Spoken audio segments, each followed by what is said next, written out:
कैसे मेरे प्यारे प्यारे सीएमए फाइनल के बच्चों, I hope you guys are just doing fantastic. आपकी पढ़ाई भी बेहतरीन तरीके से चल रही है। हमने कौन सा चैप्टर स्टार्ट किया था? हमने स्टार्ट किया था पिछले क्लास में इंटरनल रिकंस्ट्रक्शन, और मैंने कहा था 2 लेक्चर्स में हम इंटरनल रिकंस्ट्रक्शन को अच्छे से कंप्लीट कर लेंगे। आपने ऑब्जर्व भी किया था इस इंटरनल रिकंस्ट्रक्शन में कुछ ऐसा डिफिकल्ट नहीं है और शॉर्ट शॉर्ट एग्जाम में आने वाला क्वेश्चन है, और ये आपको आराम से 14 मार्क्स दिला के देगा। और इसको करने के लिए एक बार क्विक रिवीजन करते हैं, फिर एंड में हम पूरा रिवीजन करेंगे।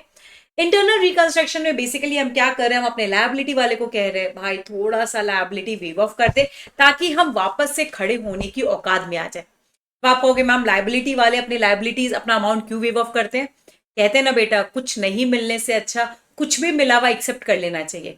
कहीं अगर हम डूब गए तो हम आपको कुछ भी नहीं देंगे। बेटर है थोड़ा सा वेव ऑफ करने से अगर कंपनी वापस अपने पैरों पे खड़ी होती है और हमें बैलेंस अमाउंट रिकवर हो सकता है, वो एनी टाइम बेटर है।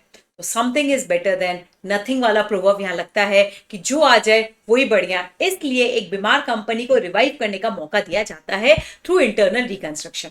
अगेन इसके लॉ के काफी प्रोविजंस है। It has to be approve by court. आपका एक बंदा होना चाहिए जो रिप्रेजेंट करेगा, वो सारी बातें लेके आएगा, सारे लेटर्स आने चाहिए लायबिलिटी वालों से कि वो कितने कितने से वेव ऑफ करने को तैयार है। तो ये सारी बातें जो भी लीगल कंप्लायंसेस है वो लॉ में पढ़ेंगे, वो मेरा एरिया नहीं है, वो आपको सतीश सर पढ़ाएंगे। मेरा काम तो क्या आपको बेटा अकाउंटिंग सिखाना, मुनीमगिरी सिखाना कि इंटरनल रिकंस्ट्रक्शन में अगर आपकी कंपनी जाती है तो आपको क्या जर्नल एंट्री करनी है। तो मेरे प्यारे सीएमए वाले बच्चों, जैसे ही फ्यूचर में सीएमए बनोगे ना, अगर आपकी कंपनी इंटरनल रिकंस्ट्रक्शन में जाती है तो आपको डरने की जरूरत नहीं है, आपको उसकी पूरी अकाउंटिंग मैंने सिखा दी है। इस इंटरनल रिकंस्ट्रक्शन में मैंने एक सिंपल एक हिंट दिया था, कुछ ना समझे कहां रिकंस्ट्रक्शन अकाउंट आएगा, या इसका दूसरा नाम होता है कैपिटल रिडक्शन अकाउंट, या इसका दूसरा नाम होता है रीऑर्गेनाइजेशन अकाउंट। ये अकाउंट तब आएगा जब आप एकदम अलर्ट हो जाइए, जब भी कुछ मूवमेंट पे, कम होने पे, ज्यादा होने पे, वेव ऑफ होने पे, किसी भी चीज के मूवमेंट पे अगर बैलेंस शीट ऊपर नीचे हो गई है, मान लो असेट बढ़ा, असेट तो बढ़ गया बट अगेन उसका सेकंड इंपैक्ट किधर जाएगा नहीं पता, तो एक साइड का मूवमेंट देखने को मिल रहा है, दूसरे साइड का अगर मूवमेंट आपको देखने को नहीं मिल रहा है, वो हमेशा रिकंस्ट्रक्शन अकाउंट पे जाता है। तो ये बात याद रखना, इंटरनल रिकंस्ट्रक्शन की जर्नल एंट्री याद नहीं भी करोगे तो चलता है, प्रैक्टिस में ही आपको समझ आ जाएगा। कुछ भी आपके करने पे, if there is a misbalance in balance sheet either on the asset side or a liability side, it will impact your reconstruction account. For example मैंने कहा था कोई इंटरनल रिकंस्ट्रक्शन के दौरान कोई खर्चे हुए तो पेमेंट तो बैंक से हो गया, दूसरा इंपैक्ट कहां दिखाएंगे? बिकॉज हमारे पास कोई पीएनएल नहीं है, कोई खर्चे का अकाउंट नहीं है। रिकंस्ट्रक्शन कोई लायबिलिटी अनरिकॉर्डेड है, अगर उसका पेमेंट किया तो बैंक से पेमेंट तो निकला, तो एक इंपैक्ट तो आपको पता है, सेकेंड इंपैक्ट कहां दिखाएंगे? रिकंस्ट्रक्शन। तो अगर आप देखेंगे घुमा फिरा के एक सिंपल रूल याद रखो, when ever there is a movement in the balance sheet और द इधर ऑन द असेट साइड और द लायबिलिटी साइड, उस मूवमेंट को कंट्रोल करने के लिए, उस मूवमेंट के ऊपर नीचे को अगर आप नहीं दूसरे खाते से मैच कर सकते हो तो हमेशा लिख देना रिकंस्ट्रक्शन अकाउंट। चलो, सिंस एक नया कॉन्सेप्ट छोटा सा स्टार्ट करना है, आपके मॉड्यूल में उसका एक ही क्वेश्चन है, एग्जाम में कभी आया नहीं है आप लोगों के लिए, कभी भी नहीं आया, बट मॉड्यूल में दिया है, पढ़ लेना चाहिए on a safer side. Internal reconstruction में एक छोटा सा कॉन्सेप्ट डला हुआ है, वो कॉन्सेप्ट मैं आपको समझा देती हूँ। उसको जितना मैं बोल रही हूँ उतना ही पढ़ के छोड़ देना, बिकॉज मैक्सिमम बच्चे तो उसको पढ़ के ही नहीं जाते, छोड़ के चले जाते हैं, और ज्यादा उस पर कुछ मेहनत करना नहीं है, दिमाग मत खराब करो बेटा अपना। जितना बोल रही हूँ उतना ही पढ़ो, मोर देन इनफ है। और जो बातें मैं आपके साथ उसके लिए कर रही हूं, बस उतना ही आपको जानना है, उसके बियॉन्ड आपको नहीं जानना। अच्छा, before I start that concept, मैं आपको हमेशा नेक्स्ट सेशन से पहले बता देती हूँ हम क्या करने वाले। तो क्वेश्चन नंबर 10, 3, 13 एंड 1 ये आज के सेशन में होगा ही होगा for all the students, whether they are my fast track और रेगुलर।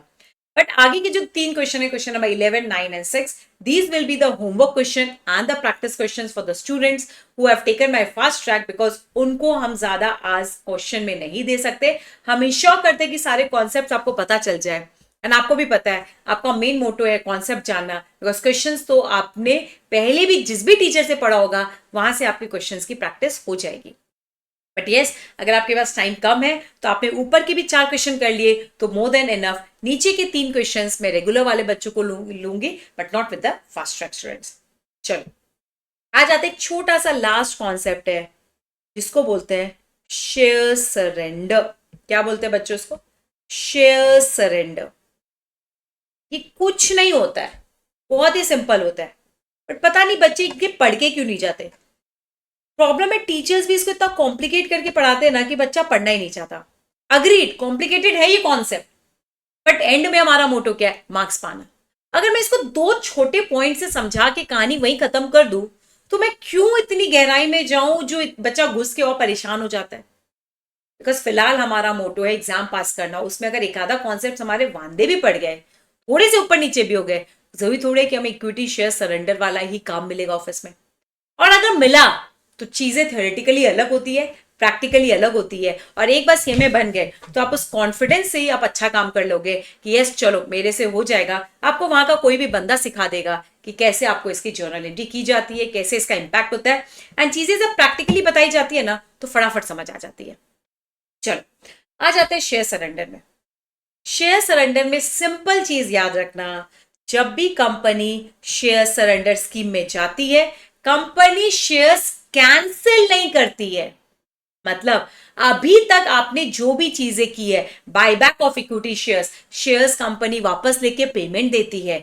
फिर मैंने कहा शेयर सरेंडर मैंने आपसे कहा, मैंने बायबैक नहीं कहा। फर्क समझो। बायबैक का मतलब होता है कंपनी आपके पास जाती है, आपको पेमेंट देती है और अपने शेयर्स वापस लेके अपने कैपिटल को क्लोज करती है। क्लोज करती है बिकॉज अब वो आपको शेयर होल्डर नहीं मानती और उस शेयर्स को परमानेंटली बंद कर देती है। वो कैपिटल परमानेंटली बंद हो जाता है। फिर अगर री इशू करेगी तो कैपिटल के नाम पे री इशू करेगी। Is a point clear? But एक चीज याद रखना, इंटरनल रिकंस्ट्रक्शन में जब आपका शेयर कैपिटल घट रहा है, याद है shares has to be brought to the face value of 8। तू मेरा फेस वैल्यू 8 रुपए पे लाओ, या शेयर कैपिटल अपना क्या बोलते हैं लायबिलिटी वेव ऑफ कर रहा है, तो तुम एंट्री क्या करते थे? Equity share capital account debit to reconstruction. तो जब भी लायबिलिटी वेव ऑफ होगी या लायबिलिटी कम होगी तो इट इज लाइक रिकंस्ट्रक्शन की जरूरत है। जब मैं बात करती हूं शेयर सरेंडर की, शेयर सरेंडर का सिंपल एक लॉजिक याद रखना, लायबिलिटी वेव ऑफ नहीं हो रही है। लायबिलिटी वेव ऑफ नहीं हो रही है, there is no waive off liability. हमारी लायबिलिटी को वेव ऑफ नहीं किया जा रहा है। बात समझी क्या? लायबिलिटी वेव ऑफ नहीं किया जा रहा है। यहां पर कंपनी आपसे शेयर कैपिटल लेगी और अपने पास रख लेगी और कहेगी ठीक है, क्या आपका दिया हुआ शेयर मैं कैंसिल नहीं करता, बट आपका दिया हुआ शेयर मैं अपने पास रख लेता। तो यहां पर taken back from public, taken back from public and kept with company. ये बस मेन इंपॉर्टेंट पॉइंट है। Taken back from public and kept with the company. Company क्या करेगी बच्चों? कंपनी शेयर्स वापस लेगी आपसे और अपने पास रख लेगी। याद रखना, टेकन बैक फ्रॉम द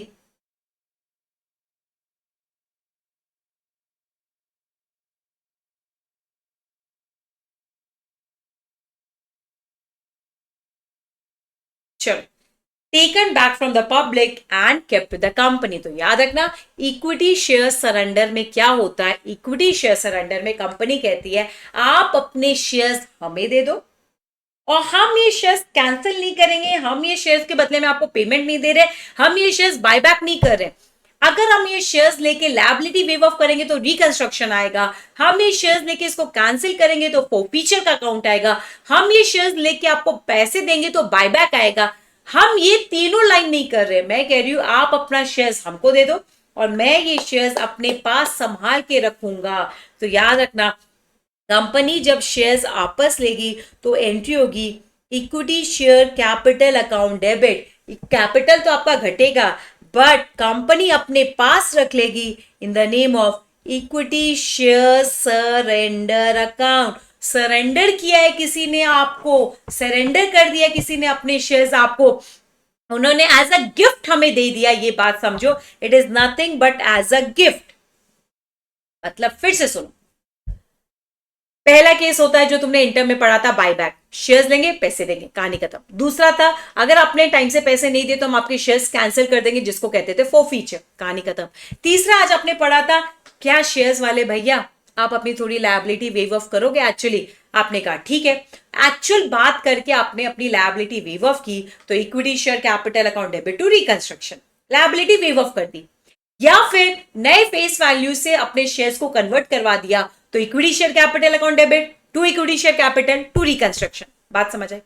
अब मैं ऐसी बात कर रही हूं जहां पर मैं गई अपने इक्विटी भैया के पास, इक्विटी भैया कंपनी बहुत बुरे हालात में है, कंपनी बीमार है। तो इक्विटी ने बोला बताओ मेरी तरफ से क्या मदद चाहिए। मैंने कहा एक काम करोगे क्या, आप अपनी लायबिलिटी वेव ऑफ करोगे क्या? अगर मैं ये बोलूंगी तो रिकंस्ट्रक्शन। उसने बोला नहीं, लायबिलिटी तो वेव ऑफ नहीं करूंगा। मैंने कहा ठीक है कंपनी भैया क्या आप अपने फेस वैल्यू को चेंज करोगे क्या? उसने कहा नहीं, मैं अपनी फेस वैल्यू भी चेंज नहीं करूंगा, कुछ और मांग, मेरा दिल बहुत बड़ा है। क्या छोटी मोटी चीजें मांग रहे हो? मैं कंपनी का मालिक हूं, मैं चाहती हूं मेरी कंपनी वापस जिंदा हो, मैं चाहती हूँ कंपनी वापस जिंदा हो। तो एक काम करो, ये सारे शेयर्स ले जाओ मेरी तरफ से, आप कंपनी में रखो। तो इसका मतलब this is a gift given by the equity share holder to the company, और ये जो गिफ्ट कंपनी को मिलता है through equity share holder, this is known as share surrender. तो बेसिकली पब्लिक से शेयर्स किसके पास आ जाता है? कंपनी के पास एज अ गिफ्ट, तो यहां पर कुछ लायबिलिटी वेव ऑफ नहीं हुई है। किस नाम से? रिकंस्ट्रक्शन के नाम से। यहां पर पूरा का पूरा इक्विटी बंद हो गया और सारे शेयर्स किसको दे दिए गए हैं? एक कंपनी के पास। कंपनी ने इनको भी कैंसिल नहीं किया, कंपनी के पास ये shares as a gift company को मिला है, जिसको बोलेंगे equity share surrender. Is a point clear? अब फिर क्वेश्चन में लिखा होगा अगर कंपनी ये सरेंडर शेयर को यूज करती है अपने लायबिलिटीज को देने के लिए। सुनो ना, इक्विटी वालों ने सारा शेयर्स मुझे दे दिया, अब मेरे पास बहुत सारे शेयर्स इकट्ठे हो गए। आया एक क्रेडिटर, स्नेहा मैम मुझे नहीं रहना आपकी कंपनी में, आप सिक हो, बीमार हो, इंटरनल रिकंस्ट्रक्शन में जा रहे हो, कुछ भी करो, मुझे मेरा पेमेंट दो। मैंने कहा देख भाई, मेरे पास बैंक में तो कुछ पैसे नहीं है, मेरे पास कैश भी देने को नहीं है, मेरे पास कुछ शेयर्स है जो मैंने अपने इक्विटी वाले से सरेंडर कराया था, तो ये ले लेगा क्या? तो याद रखना, अगर आप ये सरेंडर शेयर्स क्रेडिटर्स को देते हैं तो क्रेडिटर्स आपके फिर से क्या बन जाएंगे? शेयर होल्डर बन जाएंगे। तो सरेंडर शेयर्स जब आप इश्यू करते हो अपने लायबिलिटी को पे करने के लिए, तो आप लायबिलिटी का नाम नहीं लिखते हो, it is nothing but the shares issued to the public. अब वो पब्लिक का नाम क्रेडिटर है या पब्लिक का नाम बैंक लोन है, वो कभी नहीं लिखा जाता। तो याद रखना, जब भी सरेंडर शेयर्स आप री इश्यू करोगे तो क्या एंट्री होगी? सरेंडर शेयर्स अगर आप री इश्यू करोगे तो इसका मतलब फिर से सरेंडर शेयर्स किसी और पब्लिक के पास गया, और ये पब्लिक यहां पर क्या रही होगी? आपकी लायबिलिटी, टू पे ऑफ द लायबिलिटी। और फिर इसके साथ एक और एंट्री होगी, अब आपकी लायबिलिटी भी क्या हो जाएगी? बंद हो जाएगी। जितने से आपने उसको शेयर्स दे दिया, तो दो एंट्री आती है, हमेशा। समझ आया? तो याद रखना, यही पॉइंट यहां पर सारे बच्चे गड़बड़ करते हैं। शेयर सरेंडर का मतलब मैंने अपने एग्जिस्टिंग इक्विटी वालों से शेयर्स ले लिए और एज अ गिफ्ट उन्होंने दे दिया, उन्होंने कहा रख लो, ये आप रख लो, तो ये मेरे लिए बन जाएगा इक्विटी शेयर सरेंडर। तो याद रखना, यहां पर लायबिलिटी वीव ऑफ नहीं करवाई है, रिकंस्ट्रक्शन नहीं, पूरा फिजिकल इक्विटी मेरे पास आ गया है, इसको बोलेंगे इक्विटी शेयर सरेंडर। तो इसका मतलब एग्जिस्टिंग शेयर होल्डर ने मुझे सारे शेयर्स दे दिए, तो उन्होंने अपना हक कंपनी से खत्म कर दिया और मुझे दे दिया कंपनी का पूरा हक इन the name of equity share surrender. और मैं अब इस इक्विटी शेयर सरेंडर को एज एन क्या यूज करूंगी? एज एन इंस्ट्रूमेंट टू पे ऑफ माई लायबिलिटी। तो अगर मैं इसको यूज करके मेरी लायबिलिटी पे ऑफ करूंगी, तो it is nothing but the share issue to the liability, share issue to the liability. It is nothing but the share issue to the liability. Share issue to the liability में कभी भी liability का नाम नहीं लिखेंगे, हम कहेंगे shares has been issue to the public, ये याद रखना।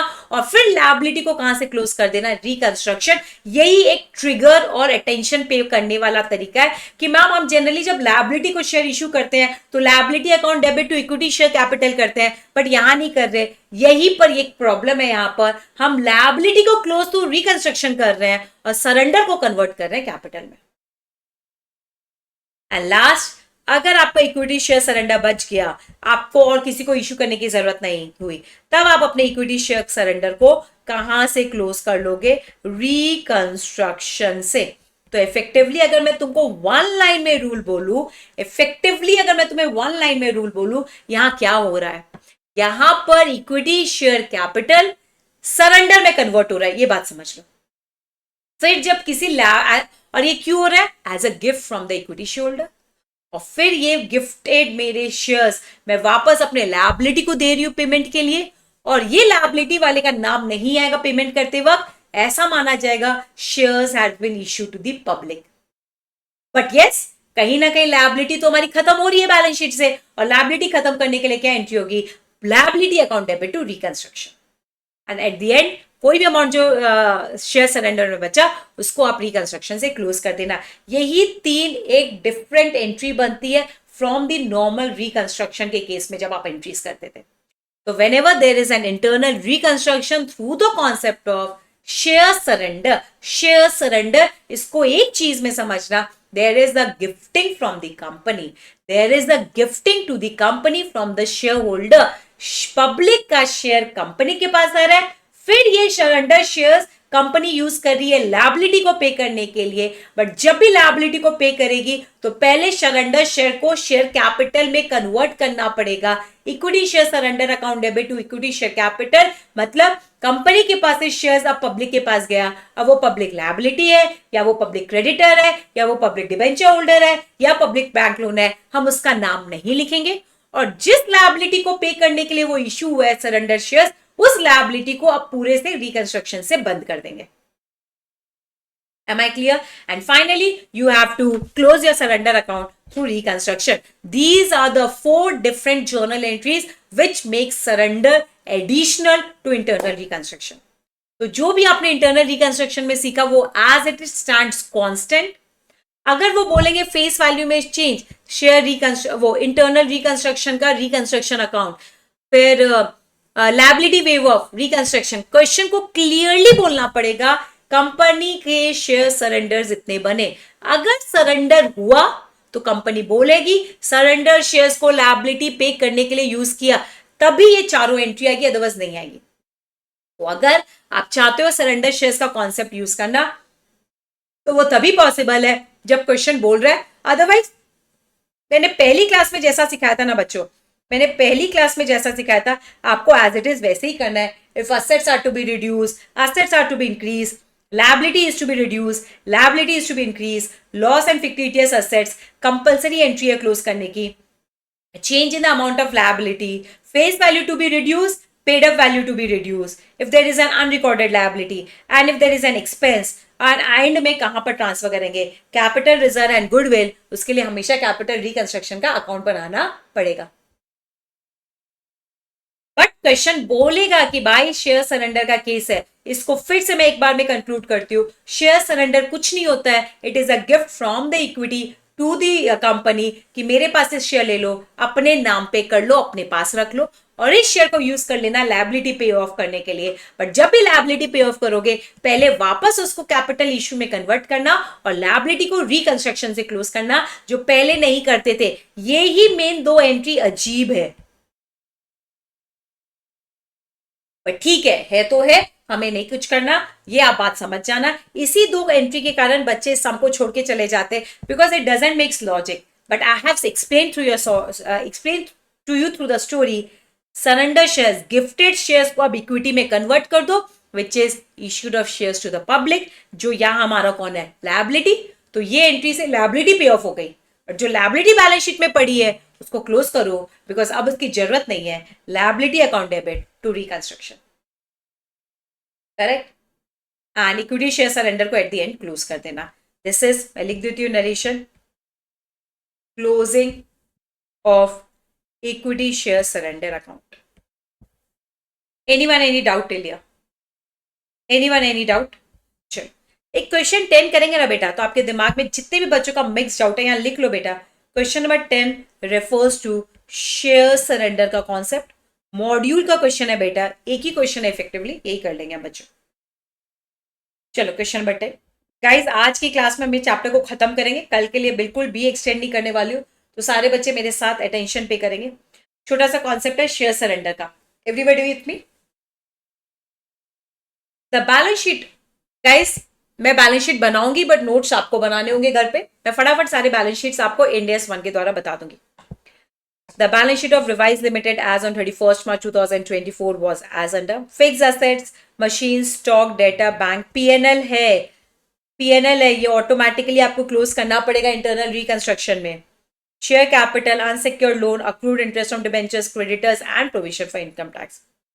It was decided to reconstruct the company for which necessary resolution has been passed. Reconstruction मतलब internal reconstruction, resolution का मतलब law के provisions, and sanction has been obtained from appropriate authorities मतलब high court से हमने अप्रूवल ले लिया. According to which they decided, देखो क्या क्या पॉइंट्स उन लोगों ने डिसाइड किए हैं, जल्दी से देखेंगे. Each shares to be subdivided into 10 fully paid up shares of rupees 10 each. अच्छा, 100 के शेयर्स को किसमें चेंज कर रहे हैं? 10 ईच. ठीक है, देख लेंगे. आफ्टर सब डिविजन, बेटा सब डिविजन के बाद each shareholder surrender, equity share surrender आ गया to the company 50% of his holding. 50% holding surrender होगी, सिर्फ 50%. ओके. एंड ये सरेंडर शेयर्स किसको यूज किए जाएंगे पेमेंट करने के लिए? Debenture holders and creditors. हम क्रेडिटर्स एंड डिबेंचर होल्डर की लायबिलिटी पे करने के लिए यूज करेंगे. डिबेंचर होल्डर की लायबिलिटी में सिर्फ डिबेंचर का परसेंटेज नहीं आता, अक्रूड इंटरेस्ट और डिबेंचर भी आता. तो याद रखना, डिबेंचर होल्डर की पेमेंट के लिए आपको डिबेंचर्स नहीं लेना होता है, अक्रूड इंटरेस्ट भी लेना होता है. Out of the share surrender, अब कुछ कहानी फिर बोल रहे हैं. 10,000 share shall be converted into preference shares. कुछ सरेंडर शेयर्स प्रेफरेंस शेयर्स में कन्वर्ट हो जाएंगे. इट्स ओके, क्वेश्चन बोल रहा है. The claim of debenture holder shall be reduced. Claim को घटाएंगे by 75%. In consideration of the reduction, the debenture share holder shall receive preference shares 1 lakh which are converted out of share surrender. Surrender preference share से इनको shares देंगे. कर लेंगे, ये भी कर लेंगे, कोई बड़ी बात नहीं है. Creditors claim shall be reduced to 50% to be issued share surrender. उनको शेयर सरेंडर इश्यू किए जाएंगे. The share surrenders has further not been re issued, rather cancelled. Cancel का मतलब equity share surrender account debit to reconstruction. You are required to show the journal entries and the balance sheet, resultant balance sheet of the company. तो ये वाला some internal reconstruction followed by share surrender. तो question number 10 को 2 minute लगा के सारे बच्चे देखेंगे. सारे पॉइंट्स को भी एक बार देख लो.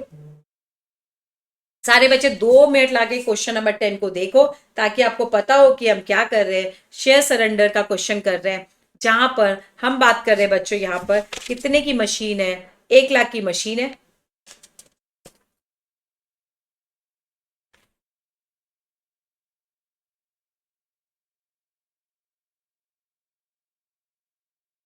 तब तक मैं अपने बुक में भी ये क्वेश्चन ढूंढ लेती हूँ. चलो एवरीबॉडी, क्वेश्चन पढ़ लिया क्या बच्चों? Done. Coming back to my screen. Mouse हटाना पड़ेगा नहीं तो तुम्हें माउस दिख रहा है मेरा. चलो कोई बात नहीं. कौन सा क्वेश्चन है बच्चों? Question number 10. प्लीज अपने बुक को रेडी रखो, सारे पॉइंट्स आपकी आंखों के सामने है.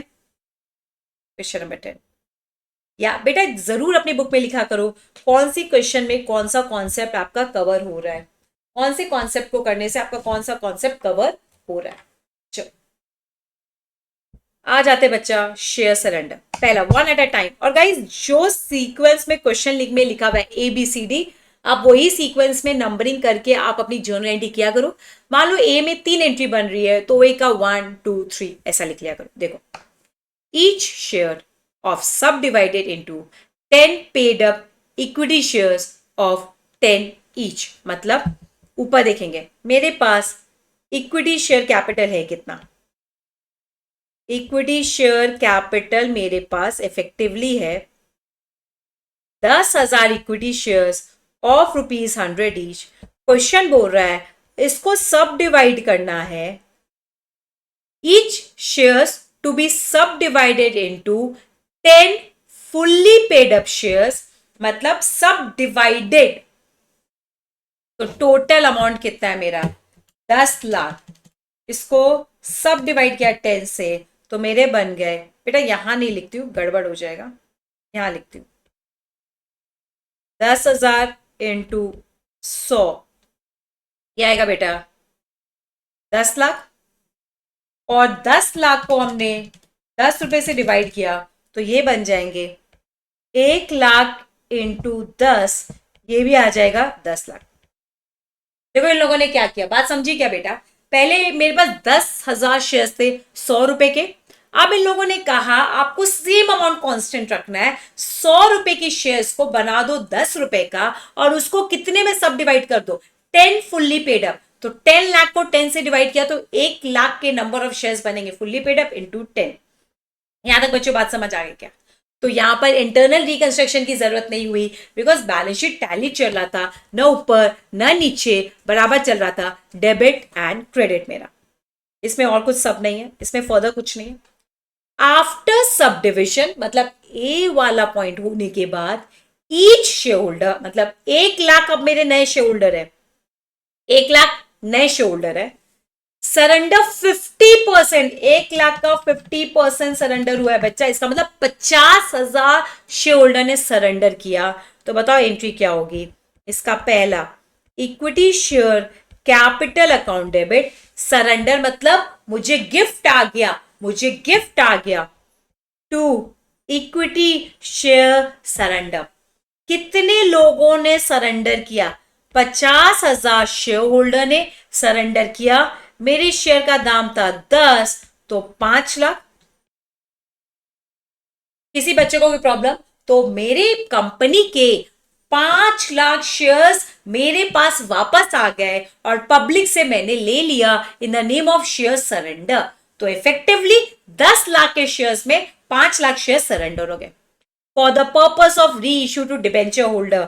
तो इसको कहां यूज करेंगे? डिबेंचर होल्डर के लिए एंड क्रेडिटर्स के लिए। बट इसके आगे क्वेश्चन ने कुछ नहीं बोला कितना डिबेंचर होल्डर कितना क्रेडिटर, तो हमें इसके आगे जाने की कोई जरूरत नहीं है। बात समझ आ गई बच्चों? आ जाते third, of the share surrender, जितने शेयर्स आपने सरेंडर किए थे उसमें से 10,000 shares of 10 each shall be converted into 12% preference shares। तो मुझे बताओ इक्विटी कौन सा? हाँ बहुत सिंपल है, इक्विटी शेयर सरेंडर कितने से अब आपको क्लोज करना पड़ेगा? क्वेश्चन कह रहा है 10,000 शेयर्स ऑफ ₹10 each, तो इफेक्टिवली देखेंगे 1 लाख शेयर्स सरेंडर हुए थे, उसको कन्वर्ट कर दिया गया 12% प्रेफरेंशियल कैपिटल 1 लाख के। अब ध्यान से देखो, कुछ नहीं करना है, क्वेश्चन पूरा स्टेटमेंट के फॉर्म में है, मैं उसको जर्नल एंट्री में कन्वर्ट कर रही हूं। जो चीज नई आ रही है उसको क्रिएट कर दो, जो चीज पुरानी है उसको बंद कर दो। एंड अकाउंट्स का सिस्टम एकदम क्लियर है, डेबिट में क्रिएट करो, क्रेडिट से बंद करो अगर असेट है, अगर लायबिलिटी है तो क्रेडिट से क्रिएट करो, डेबिट से बंद करो, एकदम सिंपल फंडा है। क्या बच्चे यहां तक बात समझ आए? कुछ भी डिफिकल्ट जा रहा है क्या? तो simply go with the flow of the question. 100 रुपए के शेयर्स को 10 में कन्वर्ट किया, नंबर्स बढ़ा दिए, पहली एंट्री। उसमें से 50% सरेंडर कर दिया, दूसरी एंट्री। सरेंडर को प्रेफरेंस शेयर्स में कन्वर्ट कर दिया, तीसरी एंट्री। एकदम फ्री फ्लो चल रहा है मेरा सिस्टम। यस मैम, आ जाओ डी में। द क्लेम यहां पर आता है अपना, yes, the claims of debenture holder shall be reduced by 75% in consideration, shall be reduced by 2 lakh का 75%, 24,000 का 75%, ठीक है। आफ्टर मतलब effectively the claim of debenture holder shall be reduced by 75%, या by word गलत है बेटा, shall be reduced, by word wrong है। The claim of debenture holder shall be reduced का मतलब होता है घटना, शैल बी रिड्यूस्ड बाय, हाँ नहीं ठीक है ना, ठीक है वर्ड सही है बेटा।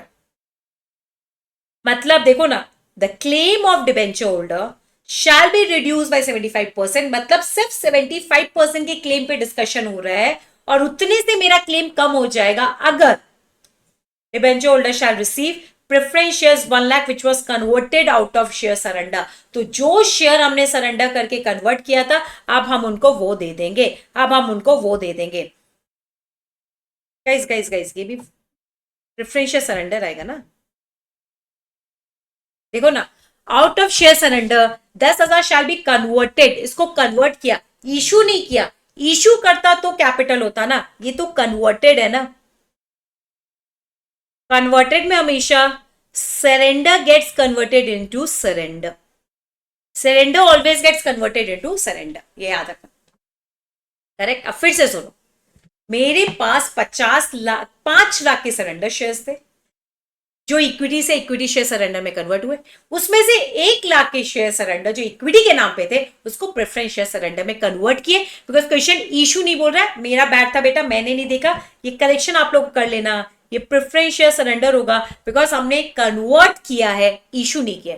इशू तो हमने डी में किया, देखो ना, the claim of debenture holder is 75% reduced, the debenture holder shall receive मतलब issue preference shares which has been converted above। तो अब बच्चा ये 12% प्रेफरेंस शेयर सरेंडर जो था 1 लाख का, सिंस अब हमने इसको इशू कर दिया तो ये कन्वर्ट हो जाएगा 12% प्रेफरेंस शेयर कैपिटल को। ये किसको इशू किया है? ये इशू किया है पब्लिक को देने के लिए, और वो पब्लिक कौन है? Debenture holder.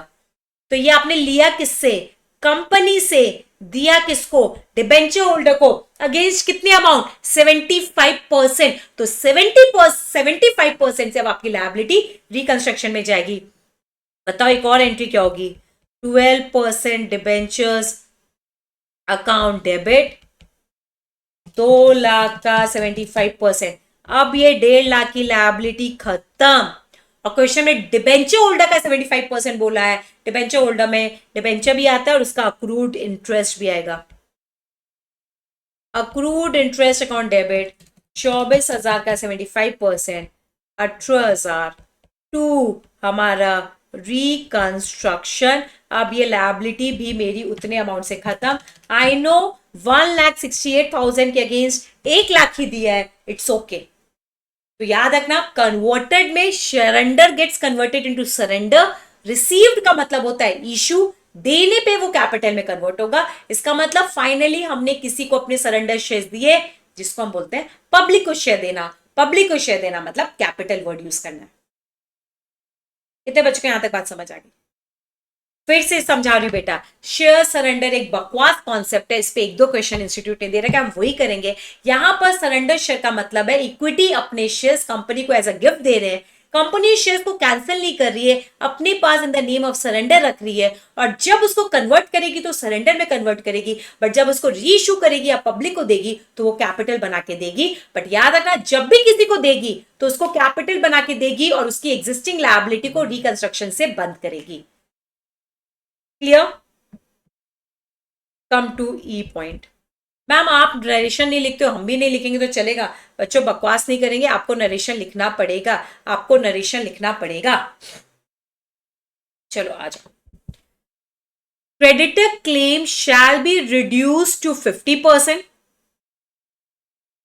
टू लिखा है, रिड्यूस टू 50%। क्रेडिटर कितना है? 72,000 का 50% shall be reduced, 72,000 का 50%, ठीक है, reduce to 50%.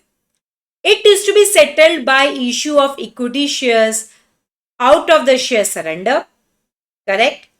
अच्छा, the claim shall be reduced to 50%. अब मुझे बताओ दोनों स्टेटमेंट में क्या फर्क है? दोनों स्टेटमेंट में क्या फर्क है? यहां reduced by, reduced to, पहले आप लोग सोच के बताओ। The claim of debenture holder shall be reduced by 75% in consideration of the reduction. The debenture holder shall receive preference shares of 1 lakh। इसका मतलब यहां पर 75% पे बात हो रहा है, 25% अभी भी बैलेंस शीट में जिंदा है, वो लायबिलिटी अभी भी बैलेंस शीट में आ रही है। सिर्फ हम 75% के अगेंस्ट बात कर रहे हैं। यहां पर सुनो, creditor shall be reduce to 50%, पहले उसको 50% से रिड्यूस करो। It to be settled by issue of equity share surrender, इसका मतलब पहले इसको 50% से रिड्यूस करो और फिर बचे भी 50% को क्या देना है हमें, equity share surrender. Equity share surrender, तो देखो इसकी एंट्री क्या होगी, फटाफट देखेंगे। Equity share surrender account debit, 72,000 का 50%, तो 36,000 वाली इक्विटी शेयर सरेंडर यूज करेंगे। इफेक्टिवली देखोगे 3,600 शेयर्स ऑफ ₹10 ईच, और इसको इश्यू कर देंगे तो किसमें कन्वर्ट हो जाएगा, इक्विटी शेयर कैपिटल में, करेक्ट। बट आपके जो क्रेडिटर हैं वो 36,000 से तो बंद होंगे बिकॉज आपने उसको शेयर सरेंडर इश्यू कर दिया। उसके अलावा और 36,000 से बंद होंगे बिकॉज आपने इसको फॉरगो किया था। आपने उसको फॉरगो किया था, क्वेश्चन में क्लियरली कह रहा है equity share creditors has to reduce its liability by 50%। तो रिकंस्ट्रक्शन में पहले 50% से वो रिड्यूस कर रहा है, फिर बैलेंस के लिए शेयर सरेंडर ले रहा है। तो यहां पर इफेक्टिवली आएगा 72,000। यहां पर पूरा क्रेडिटर बंद हो रहा है, ऊपर डिबेंचर पूरा बंद नहीं हो रहा था। हमें 75% के बारे में बात हो रही थी, 25% अभी भी बैलेंस शीट में। यहां पर पूरे 100% पे बात हो रही है because the word prepositions to has been used. Creditor को रिड्यूस करो, फिर बैलेंस को सरेंडर शेयर दो। ऊपर again 75% of liability we are issuing the surrender shares. Am I clear? Am I clear? अब आ जाते हैं last, the surrender shares has to be cancelled. तो अगर आप देखेंगे अपने कैलकुलेटर पे 5 लाख का शेयर सरेंडर हमने इश्यू किया था, 5 लाख क्रेडिट में, 1 लाख डेबिट में, माइनस कर दो 1 लाख, फिर 36,000 डेबिट में माइनस कर दो। ये आपको आना चाहिए प्लस माइनस, खाते जब रिवर्स में होते हैं। माइनस 72,000 डेबिट में, तो इफेक्टिवली मेरा कितना बचा, मैम ये क्यों लिया, ओ सॉरी ये नहीं लेना था, दो ही जगह है ना, 3 जगह है बच्चा, दो ही जगह। 5 लाख का मेरा शेयर सरेंडर था, 1 लाख को प्रेफरेंस शेयर में कन्वर्ट किया, 36,000 को हमने इसको दिया क्रेडिटर को। तो इफेक्टिवली इक्विटी शेयर सरेंडर मेरा बचा कितना, बैलेंसिंग फिगर जो बचा वो बंद कर दो कैपिटल रिकंस्ट्रक्शन से, टू रिकंस्ट्रक्शन 3,64,000। क्या बच्चों यहां तक बात समझ आ गई क्या? गाइस मैं फिर से कह रही हूं, मैंने कुछ भी नहीं किया, इसमें थोड़ा सा ध्यान देना। Whenever there is a conversion of shares to share surrender, it means it is a gift to the company taken from public. Equity share capital account debit to surrender. Again, the equity surrender can be converted into preference surrender. Perfectly okay. But याद रखना, जब भी ये surrender share liability pay off करने के लिए use होगा, do not pass that entry through liability. Convert that surrender shares into capital and then close the liability through reconstruction. बस यही एक point important है. Convert the surrender shares to capital and pay off the liability through reconstruction, या close the liability through reconstruction, या waive off the liability through reconstruction, या forgo the liability through reconstruction. And इस question में याद रखना debenture के साथ लगा हुआ था बाय, क्रेडिटर के साथ लगा हुआ था टू। इसका मतलब क्रेडिटर वेव ऑफ होके बैलेंस पे हुआ है, डिबेंचर अभी सिर्फ 75% पे हुआ है, 25% अभी भी पे करना बाकी है। 25%। क्या सारे बच्चे क्लियर है? चलो बैलेंस शीट बना देते हैं। Balance sheet again end AS 1 के हिसाब से बैलेंस शीट बनेगी। नोट्स आपको बनाने एग्जाम में, प्रॉपर प्रेजेंटेशन करना है, वो ही बैलेंस शीट में आइटम्स यूज होंगे जितने क्वेश्चंस में दिए हैं। अननेसेसरी का पूरा बैलेंस शीट का फॉर्मेट नहीं बनता, ये मैं बार बार आपको कह रही हूं, ये आपको पता होना चाहिए, ये आपको पता होना चाहिए। मैम एक 6 लाख का पीएनएल था, वो आपने देखा नहीं, देखा ना, याद है ना, ये क्लोज कर दो। चलो रिकंस्ट्रक्शन से पीएनएल में क्लोज कर दो। चलो reconstruction account debit to PNL, ये 6 लाख हमारा बंद हो जाएगा। बिकॉज ये साइलेंट एंट्री है। क्वेश्चन बोले या ना बोले, in internal reconstruction all losses needs to be closed. यहां तक क्लियर है? चलो बैलेंस शीट बनाते हैं, फटाफट बताएंगे। Assets, non current assets, non current assets, उसमें आपके पास क्या है? सिर्फ पीपीई। मशीन कितने का था? 1 लाख। आपने रिकंस्ट्रक्शन में मशीन में कोई चेंजेस किए? नहीं, तो कुछ चेंज नहीं होगा, 1 लाख। फिर करंट असेट्स, करंट असेट्स में पहला क्या आता है? इन्वेंट्री। क्वेश्चन में इन्वेंट्री में भी कोई चेंज नहीं है, 3,20,000। फिर इसमें दूसरा आ जाता है मेरा फाइनेंशियल एसेट, जिसके लिए हमने इतने सारे इंडेक्स भी पढ़े हैं। फाइनेंशियल एसेट का सबसे पहला क्या आ जाता है? डेटर्स। डेटर्स मेरे कोई चेंज नहीं है, 2,70,000। हम तो सिर्फ डिबेंचर होल्डर के साथ ही खेल रहे हो बेटा, क्रेडिटर के साथ ही। बैंक में कोई चेंजेस आया क्या? नहीं मैम, हमने कोई पेमेंट बैंक के थ्रू भी नहीं किया है। पीएनएल हमने क्लोज कर दिया था। तो this is what we have. और कुछ है क्या असेट साइड का? नहीं, असेट साइड का कुछ भी नहीं है, सिर्फ लाइबिलिटी साइड खेल रहे हैं हम। 1 लाख प्लस 3,20,000 प्लस 2,70,000 प्लस 30,000, ये मेरा 7,20,000। अब आ जाओ इक्विटी पार्ट पे। Equity and other equity. चलो, इक्विटी मैंने ये कैंसिल किया था, कैंसिल किया था, कैंसिल किया था, तो वो वाला तो कैंसिल हो गया, ये तो बैलेंस शीट से मेरा क्लोज हो जाएगा। फिर हमने ये नया क्रिएट किया था, उसमें से 50,000 क्लोज सरेंडर में कन्वर्ट हो गए, 50,000 हमारे पास है।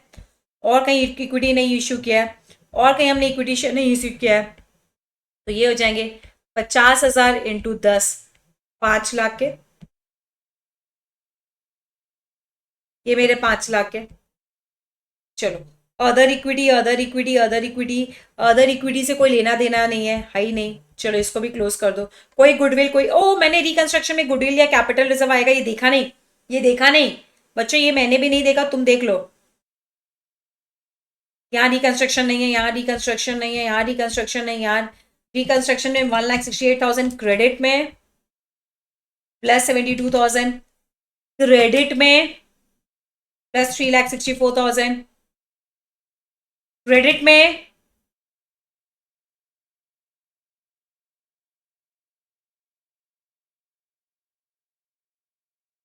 माइनस 6 लाख डेबिट में। तो 4,000 से बेटा रिकंस्ट्रक्शन में डिफरेंस है, 4,000 से रिकंस्ट्रक्शन में डिफरेंस है, तो एक और एंट्री आएगी। आपको रिकंस्ट्रक्शन कहाँ ट्रांसफर करना पड़ेगा? कैपिटल रिजर्व में, जिसकी एंट्री मैंने अपने से ढूंढ के तुम्हें दिखाई है, प्लस माइनस करके। याद है capital reconstruction account needs to be close. तो कैपिटल, देखो बेटा रिकंस्ट्रक्शन में रिकंस्ट्रक्शन क्रेडिट में 1,68,000, रिकंस्ट्रक्शन क्रेडिट में 72,000, रिकंस्ट्रक्शन क्रेडिट में 3,64,000, रिकंस्ट्रक्शन डेबिट में 6 लाख, रिकंस्ट्रक्शन डेबिट में 4,000। मैच हो गया ना? तो बच्चों ये कैपिटल रिजर्व याद रखना, ये कैपिटल रिजर्व के कारण आया है। आ जाओ लायबिलिटी पार्ट में, non current liability. Non current liability में हमारा क्या रह गया? 12% डिबेंचर्स एंड उसका अक्रूड इंटरेस्ट बस रह गया है। 2 लाख का 25% रह गया था। याद करो, 2 लाख का 25% रहा था ना? 2 लाख का 25%, 50,000, और अक्रूड इंटरेस्ट 24,000 का 25%, 6,000। लाइबिलिटी हमने क्लोज कर दी थी। वी हैव करंट लाइबिलिटी जिसका नाम है प्रोविजन फॉर टैक्स, इसमें कोई चेंज नहीं है, 24,000 से। चेक करो टैलीड है क्या, चेक करो बच्चों टैलीड है क्या। 5 lakh plus 4,000 plus 50,000 plus 6,000 plus 24,000, 5,84,000। Difference आ गया बच्चा, 584 और 1,36,000 से कुछ डिफरेंस आ गया क्या बच्चा? 1 लाख का मेरा मशीन है, 3,20,000 की इन्वेंट्री है, 270 का मेरा डेटर है, 30,000 का बैंक है। गुडविल मैंने गायब कर दी थी, गुडविल मैंने गायब कर दी थी। कैपिटल उतना ही है ना बच्चा, और तो कोई इक्विटी शेयर कैपिटल नहीं है ना?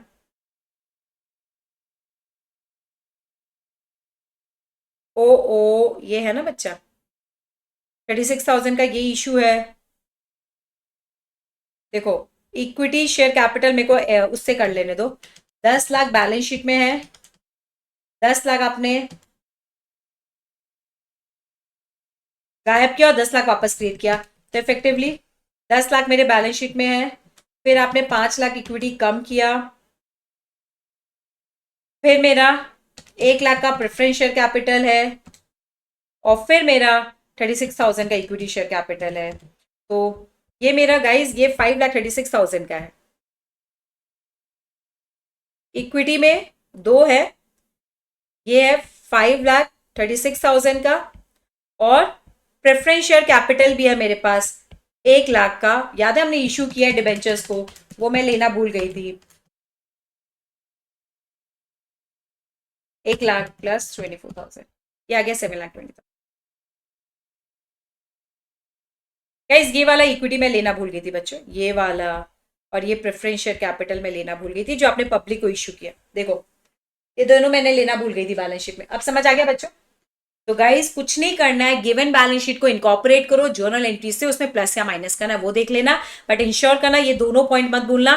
कैपिटल रिकंस्ट्रक्शन अकाउंट को क्लोज करके चेक कर लेना, टैलीड है तो ठीक है, नहीं तो डिफरेंस जाएगा गुडविल या कैपिटल रिजर्व में, या जैसा क्वेश्चन बोलेगा। एक और चीज, यहां पर मैंने बिना कैपिटल रिकंस्ट्रक्शन अकाउंट बनाए आपको बता दिया, क्यों? मैंने इसको कैलकुलेटर पे प्लस माइनस कर दिया। क्रेडिट का सारा टोटल डेबिट के टोटल से माइनस करो, डिफरेंस कैलकुलेटर पे भी निकल सकता है। पीएनएल के लॉसेस को राइट ऑफ करना मत भूलना।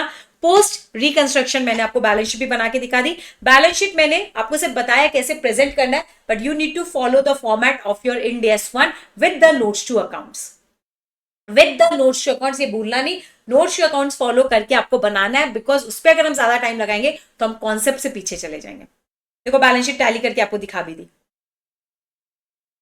आई होप सबको इक्विटी शेयर सरेंडर समझ आ गया। तो अगर मैं आपसे मेन मुद्दे पे बात करूं, इक्विटी शेयर सरेंडर कुछ नहीं होता है, एक सिंपल कॉन्सेप्ट है जहां पर हम इक्विटी वालों से गिफ्ट लेके किसको दे देते हैं, अपने लायबिलिटी वालों को। बट जब हम इक्विटी वालों से गिफ्ट लेते हैं, शेयर्स हमारे पास रह जाते हैं, उसको बोलते हैं equity share surrender.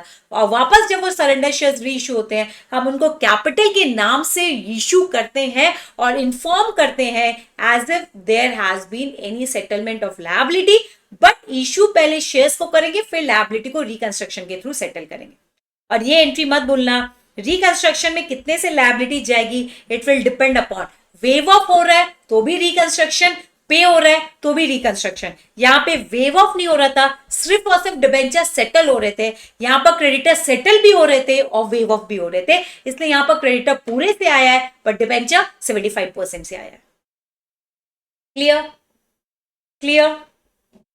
Anyone has any doubt? चलो, अब देखो जरा क्वेश्चन नंबर 3। अब हम आ जाते हैं मिक्स्ड बैग में, जहां पर हम कुछ अच्छे सम्स करेंगे जिसका कोई लेना देना नहीं है कोई नए कॉन्सेप्ट से, सिर्फ हम एक्स्ट्रा सम्स प्रैक्टिस के लिए लेने वाले हैं, जिसको आप फटाफट देखेंगे और चेक करेंगे क्वेश्चन क्या बोल रहा है। Quickly everyone.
चलो बच्चों, देख लिया क्या?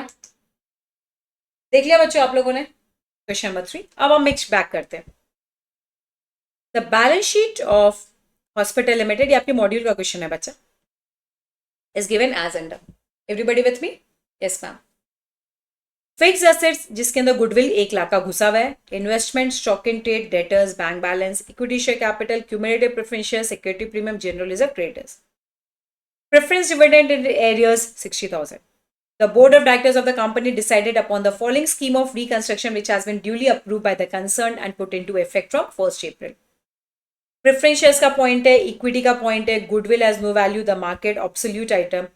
The company carried a trading for 6 months up to 30th September, made a net profit of rupees 1 lakh after writing off depreciation at 25% on revised value of fixed assets.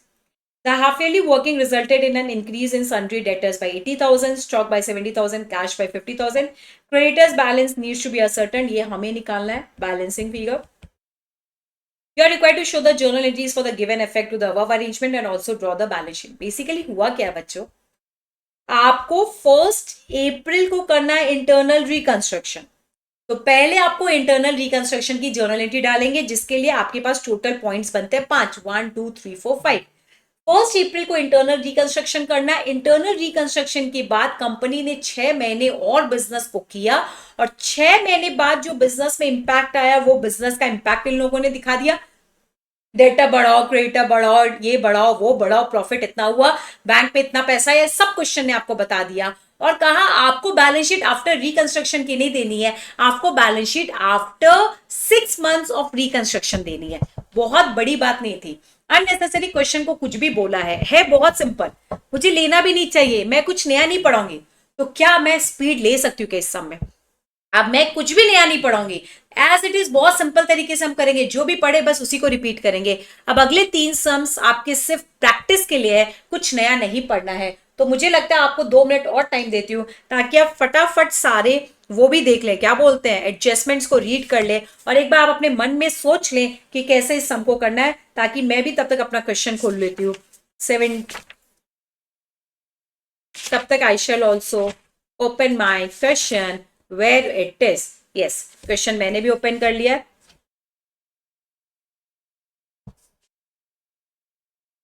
चलो, I hope सबने points देख लिए। Coming back to the question, कौन सा question था बच्चा? Question number 3, preference dividend in arrears. ठीक है, इसके बारे में हम बाद में देखेंगे वो क्या बात कर रहे हैं। The board of directors of the company decided upon the following scheme of reconstruction which was duly approved by all concerned and given effect from 1st April 24। बहुत अच्छी बात है, 1st April 24 से इंटरनल रिकंस्ट्रक्शन स्टार्ट करना है।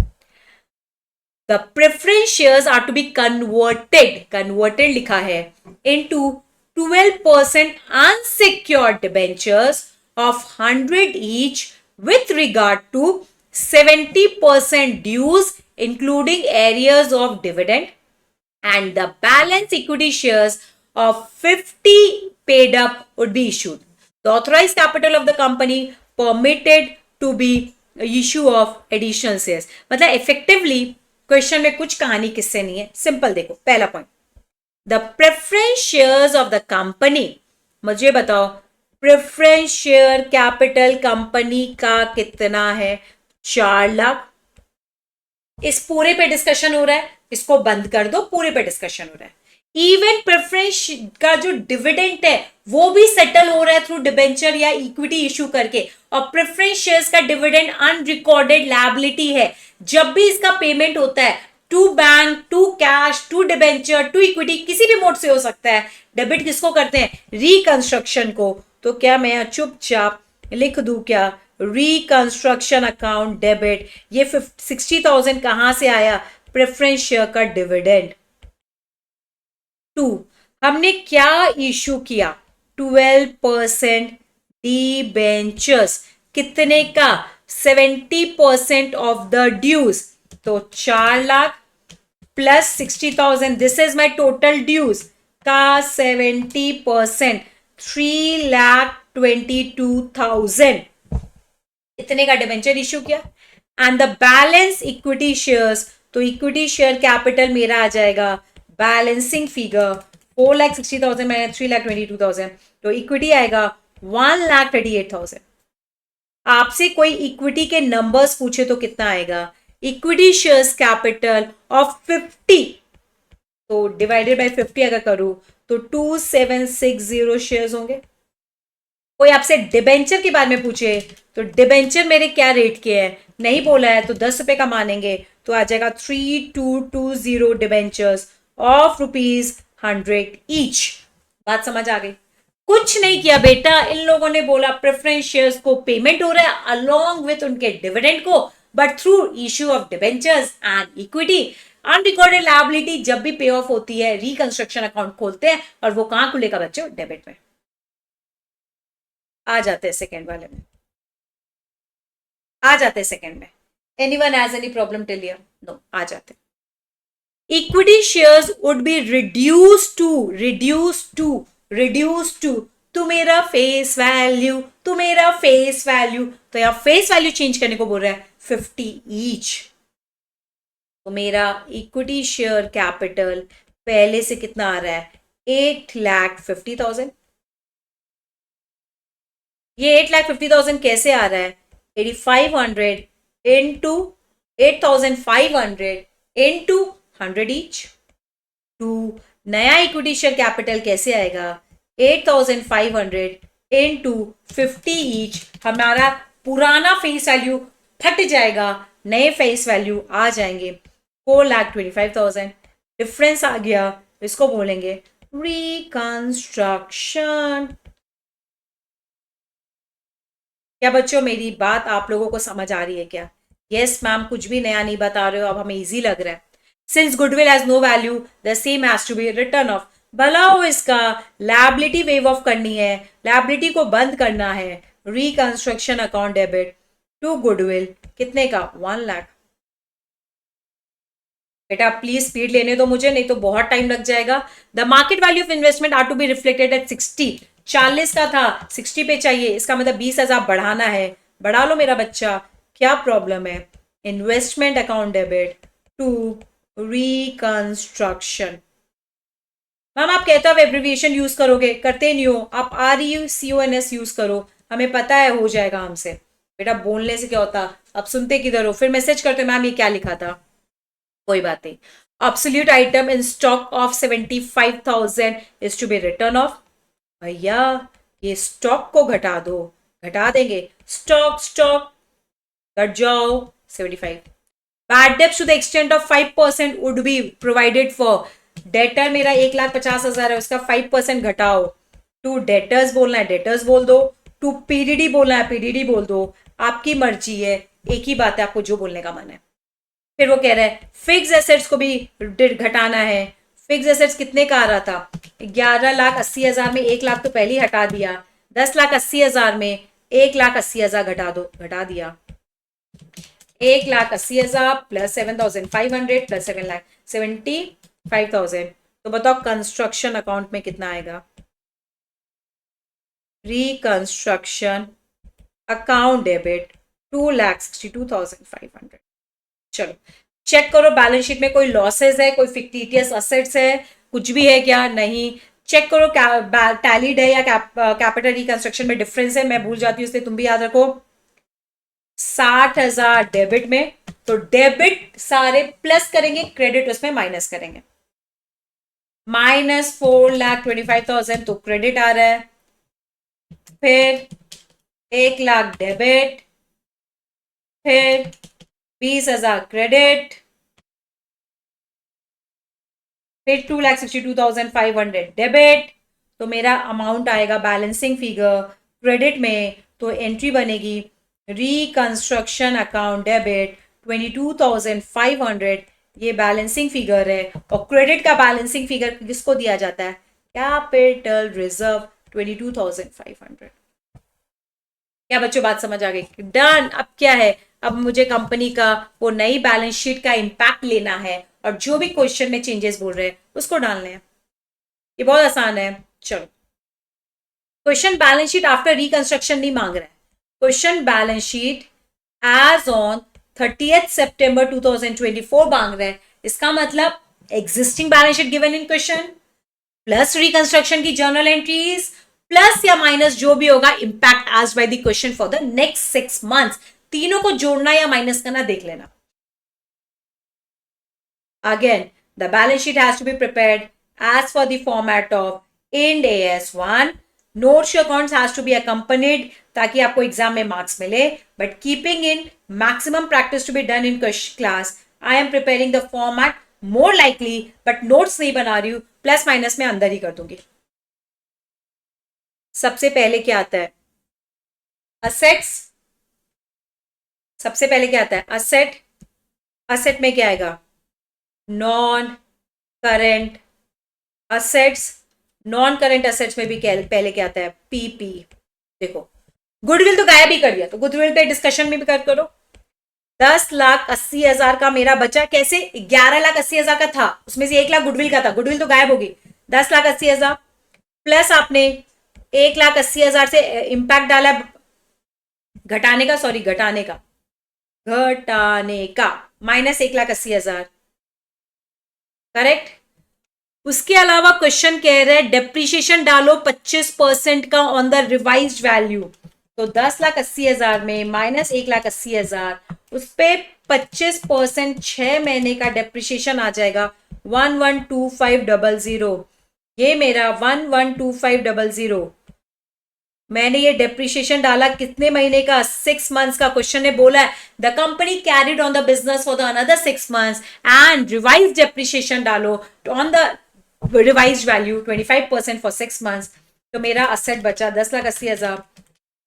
10,80,000 minus 1,80,000 minus 112500, यह आएगा 787500. बच्चों प्लीज आप लोग घर पे इसका प्रॉपर नोट्स बनाएंगे. आई am not making any notes. Inventory balance sheet में 2,75,000 का आपने घटा दिया 75,000 से. क्वेश्चन कह रहा है स्टॉक मेरा आगे 6 महीने में बढ़ा है 70,000 से. क्वेश्चन की बात को मानेंगे 2,75,000 माइनस 75,000 प्लस 70,000, तो मेरा नया स्टॉक बनेगा 2,70,000. तो जर्नल एंट्री आपको सिर्फ इंटरनल रिकंस्ट्रक्शन की देनी है, आगे के 6 महीने का सिर्फ इंपैक्ट बैलेंस शीट में दिखाना है. Now we have financial assets. Financial assets में हम सबसे किसको पहले लिखते हैं? इन्वेस्टमेंट. इन्वेस्टमेंट मेरा था 40,000 का, आपने उसमें 20,000 बढ़ाया. क्वेश्चन उस 6 महीने में इन्वेस्टमेंट पे कोई बात नहीं कर रहा, 60,000. Second, debtors. मेरी पुरानी बैलेंस शीट में डेटर था 1,50,000, आपने 7,500 से उसमें पीडीडी बनाया. क्वेश्चन कह रहा है डेटर को 80,000 से नेक्स्ट 6 मंथ्स में बढ़ाओ, तो बढ़ा के दिखा दो बेटा. यह आएगा 222,500. फिर आ जाता है मेरा बैंक बैलेंस. बैंक मेरा था 65,000, बैंक में कुछ घटा बढ़ा नहीं है. क्वेश्चन कह रहा है बैंक को और 50,000 से बढ़ा लो, बढ़ा लेंगे तो 65 प्लस 50 115. चलो बताओ ये कितना आएगा टोटल? 787500 2,70,000 प्लस 60,000 222,500 प्लस 115, यह आएगा 1455,000. 1455,000. Anybody has any problem? अब आ जाओ इक्विटी पे. इक्विटी वाला तो ध्यान से क्या करो, यहां गड़बड़ हो जाती है हमसे भी. Equity share capital. Balance sheet में इक्विटी शेयर कितने का था? 8,50,000. नंबर्स पे तो हम बाद में खेल लेंगे. 8,50,000. फिर हमने नया इक्विटी इशू किया है 1,38,000. फिर पुराना इक्विटी 8,50,000 से गायब किया. फिर नया इक्विटी से 4,25,000 से आया. फिर इक्विटी नहीं है, क्वेश्चन कुछ नहीं बोल रहा है. तो इफेक्टिवली मेरे पास 5,63,000 डिवाइड बाय अगर मैं 50 करूं 11,260 इक्विटी शेयर्स ऑफ ₹50 ईच है. प्रेफरेंस शेयर कैपिटल मेरे पास 4 लाख का था, क्वेश्चन ने 4 लाख से गायब कर दिया, तो प्रेफरेंस में तो कुछ बचा ही नहीं. अदर इक्विटी में सिक्योरिटी प्रीमियम 20,000 से आ रहा था, जनरल रिजर्व 60,000 से आ रहा था. 20,000 60,000 और तुम्हारे पास कुछ आया है क्या? 22,500 यहां पर भी आ गया, तो इफेक्टिवली ये आया मेरे पास 80,000 प्लस 22,500। और भी कुछ है क्या? हाँ, क्वेश्चन का भी तो प्रॉफिट आ रहा है ना बच्चा, क्वेश्चन का प्रॉफिट 1 लाख से जोड़ लो, 1 लाख, तो ये आया 222500। आ गया बच्चों? आ गया। अब आ जाता है मेरा borrowings, B, non financial liability. उसमें सबसे पहले आपका क्या आएगा? बोरोइंग्स। आपने डिबेंचर इशू किया, याद करो, इसका इंपैक्ट आ गया 3,22,000 का। एंड फिर आ जाएगा करंट लायबिलिटी। करंट लायबिलिटी में हमारे पास सिर्फ क्या बचेंगे? क्रेडिटर्स, जो बन जाएंगे मेरे बैलेंसिंग फिगर। देखो ना, प्रेफरेंस बंद हो गया, रिकंस्ट्रक्शन बंद हो गया, डिबेंचर मैंने ले लिया, इक्विटी मैंने ले लिया, इक्विटी मैंने ले लिया, इक्विटी मैंने ले लिया, रिकंस्ट्रक्शन बंद, गुडविल गायब कर दिया, इन्वेस्टमेंट घटा दिया, स्टॉक घटा दिया, डेटा घटा दिया, फिक्स एसेट्स घटा दिया, कैपिटल रिजर्व ले लिया। तो बताओ 1455,000 माइनस 5,63,000 माइनस 2,02,500 प्लस 3,222, तो बताओ मेरा बैलेंसिंग फिगर 367500, 1455। समझ आ गया क्या बच्चों? समझ आ गया क्या बच्चों? तो यहां पर मैंने बहुत सिंपल क्वेश्चन था, existing journal entries with existing balance sheet plus impact of the 6 months plus internal reconstruction, जो भी हो रहा है उसको प्लस माइनस कर दो। तो हमेशा ट्रैक रखने के लिए एग्जिस्टिंग बैलेंस शीट को बेस लो, उसमें गिवन जर्नल एंट्रीज जो भी आपने किए उसको प्लस माइनस करो, और नए वाले अमाउंट्स को ऐड या प्लस कर दो। यहाँ पर कैश में कितना चेंज है वो क्वेश्चन में दे दिया। अगर कैश में कितना चेंज है क्वेश्चन नहीं देता तो बच्चों में पीएनएल का वो ही इंपैक्ट निकालती एज बैलेंसिंग फिगर कैश में, बट यहां बैलेंसिंग फिगर कैश को देने नहीं को बोला था, क्रेडिटर को, इसलिए मैंने ये क्रेडिटर को बैलेंसिंग फिगर दिलवा दिया। चलो, यहां तक कितने बच्चों को बात समझ आ गई? क्वेश्चन नंबर 3 समझ गया? एक सिंपल क्वेश्चन था, ये लिया इसीलिए था कि बच्चे बहुत बार सोचते हैं कि ये वाला पार्ट कहां से आ गया क्वेश्चन में, ये एडिशनल कहां से डाल दिया। ऐसा कुछ नहीं था, बहुत सिंपल पार्ट था, सिर्फ आप बहुत जल्दी घबरा जाते हो। इसमें सिर्फ और सिर्फ सेम वही एंट्री करनी थी जो आपने पहले सीखी थी, सिर्फ थोड़ा सा इफ एंड बट डाल दिया था। Question number 13। चलो फटाफट बेटा, अब स्पीड में प्रैक्टिस करेंगे। अब हो सकता है मैं बैलेंस शीट ना बनाऊं, ये एक्सपेक्ट करते हुए कि आप सब इंटेलिजेंट हो गए हैं। क्वेश्चन नंबर 13 देखो, एक बड़ा क्वेश्चन था, बहुत बड़ा क्वेश्चन था, पूरा भर भर के इन लोगों ने क्वेश्चन दिया। क्वेश्चन बहुत आसान था, आई रिमेंबर, ये मेरे टाइम का एक क्वेश्चन बनता है, ये एग्जाम में बहुत आता है। इसमें कुछ नहीं किया, ए और बी कह के एक बंदे को क्या बीच में डाला, बच्चे क्वेश्चन ही अटेम्प्ट करके नहीं आए। बट मुझे लगता है अगर इंस्टीट्यूट कभी इंटरनल रिकंस्ट्रक्शन देगा तो इसके चांसेस बहुत हाई है। गाइस, इस क्वेश्चन को ना थोड़ा सा आप जरा टाइम लगा के करो, पढ़ो इस क्वेश्चन को ना बच्चों, थोड़ा सा आप टाइम लगा के पढ़ो। क्वेश्चन डिफिकल्ट नहीं है, डिफिकल्ट नहीं है, मैंने क्या बोला, क्वेश्चन डिफिकल्ट नहीं है। सिर्फ ए के पास ये है तो बी के पास ये है तो सी के पास ये है, बहुत सारी बातें दे दी। Goodwill, patent, land and building, plant and machinery, furniture and fixtures, computer, trade, investment, बातें पे बातें, बातें पे बातें दिए जा रहे हैं।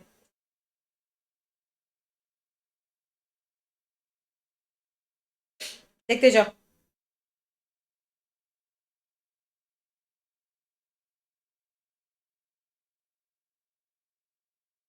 Preference shares are in arrears, ये होल्ड्स 10%, दिस, पता नहीं क्या लंबा चौड़ा क्वेश्चन दिया है।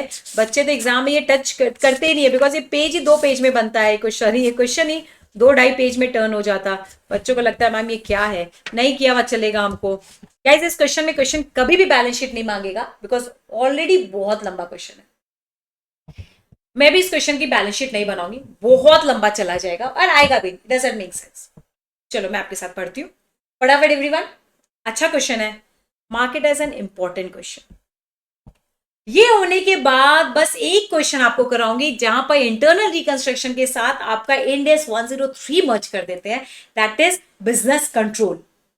इस कारण से भी बच्चे वहां पर थोड़ा सा घबरा जाते हैं, मैं नहीं चाहती बच्चों घबराए, इसलिए मैं वो क्वेश्चन ले रही हूं। लेना नहीं चाहिए बट सिंस आपके कंफर्ट के लिए बस लूंगी।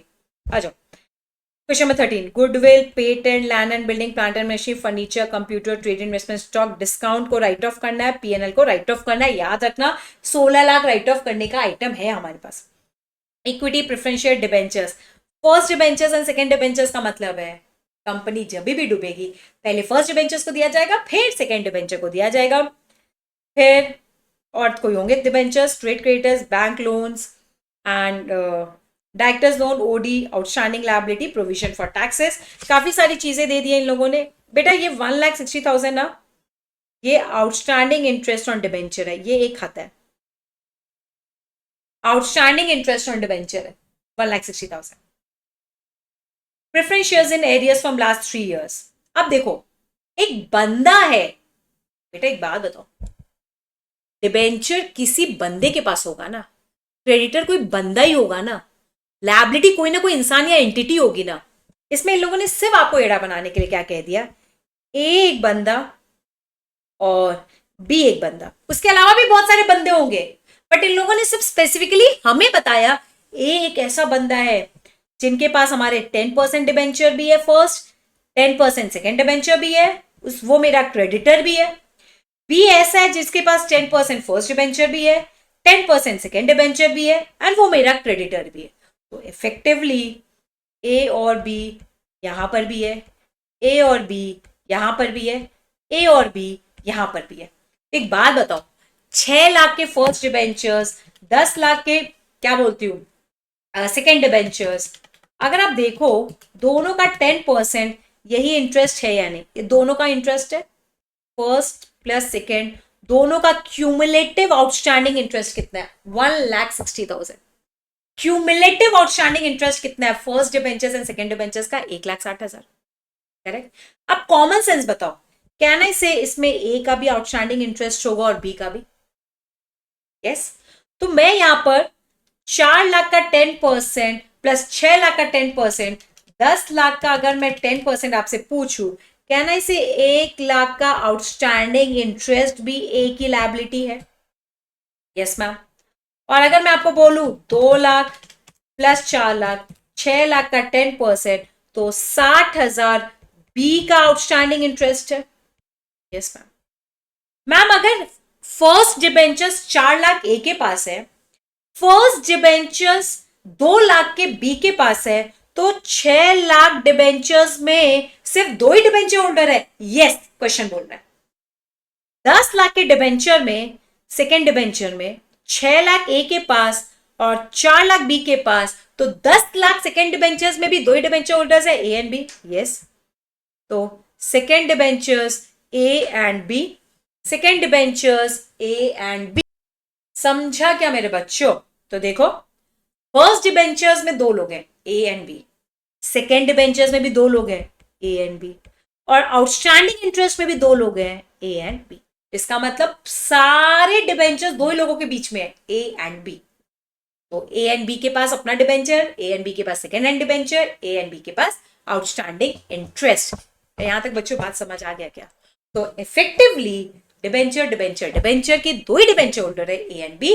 पहली बार किसी क्वेश्चन में डिबेंचर को स्प्लिट करके बता दिया, ए के पास कितना, बी के पास कितना, और मैंने एज एन एडिशनल इंफॉर्मेशन ए की आउटस्टैंडिंग इंटरेस्ट भी बता दिया, बी का आउटस्टैंडिंग इंटरेस्ट भी बता दिया, बिकॉज बैलेंस शीट में आ रहा है।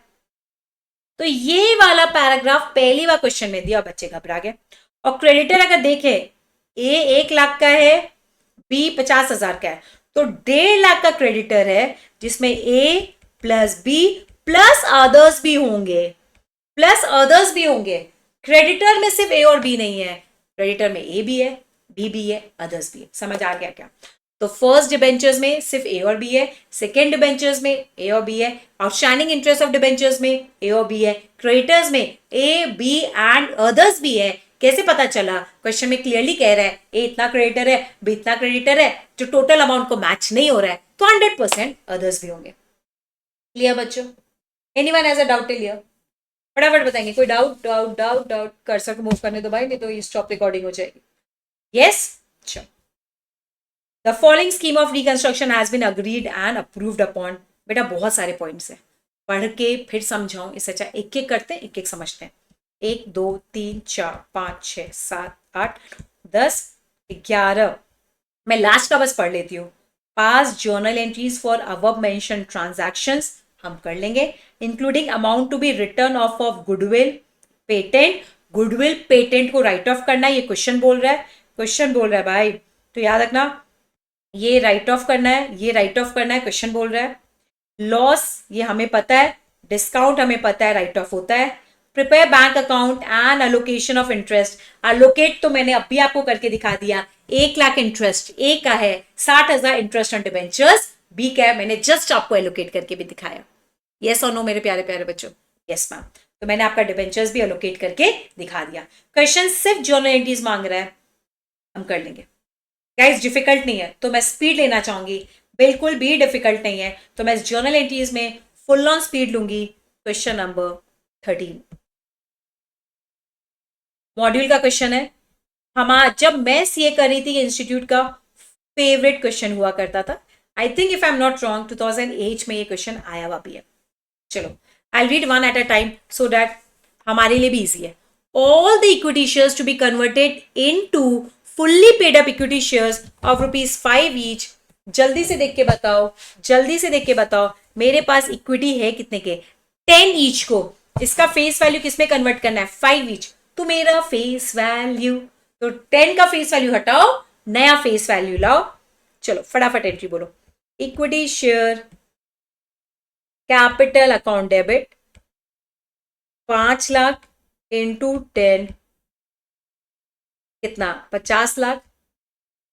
To equity share capital 5 lakh into 5 25 lakh. Guys zero देख लेना, 25 lakh to reconstruction balancing figure 25 lakh. We are done with the first one. मैं वही नंबरिंग ले रही हूँ जो क्वेश्चन में जिस फॉर्मेट में मैंने दिया, ऐसे ही दिया ना मैंने बच्चा?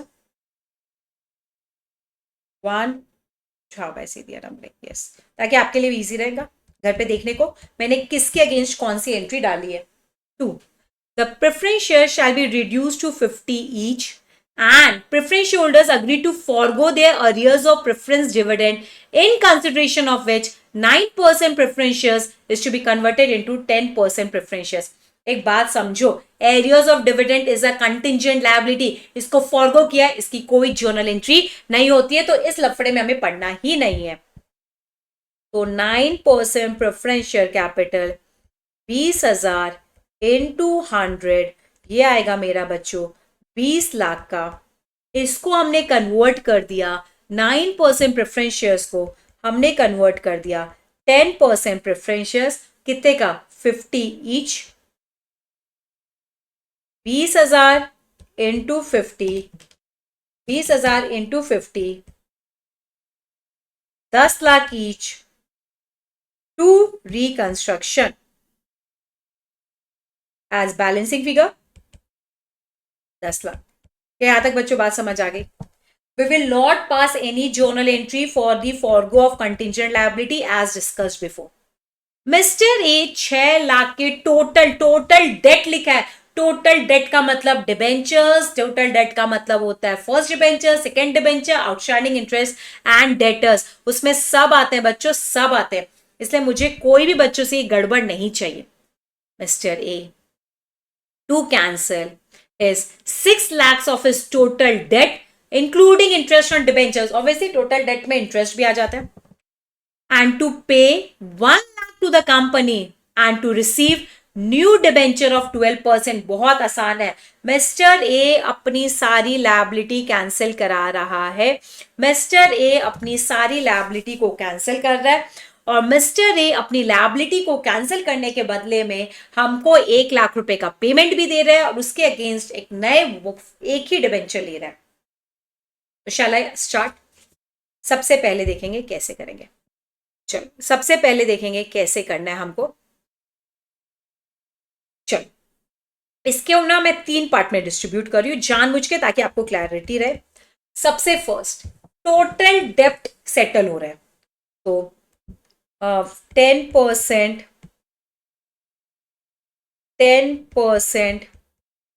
फर्स्ट डिबेंचर कितने हैं मिस्टर ए के पास? 4 लाख। 10% सेकेंड डिबेंचर कितने हैं इसके पास? 6 लाख।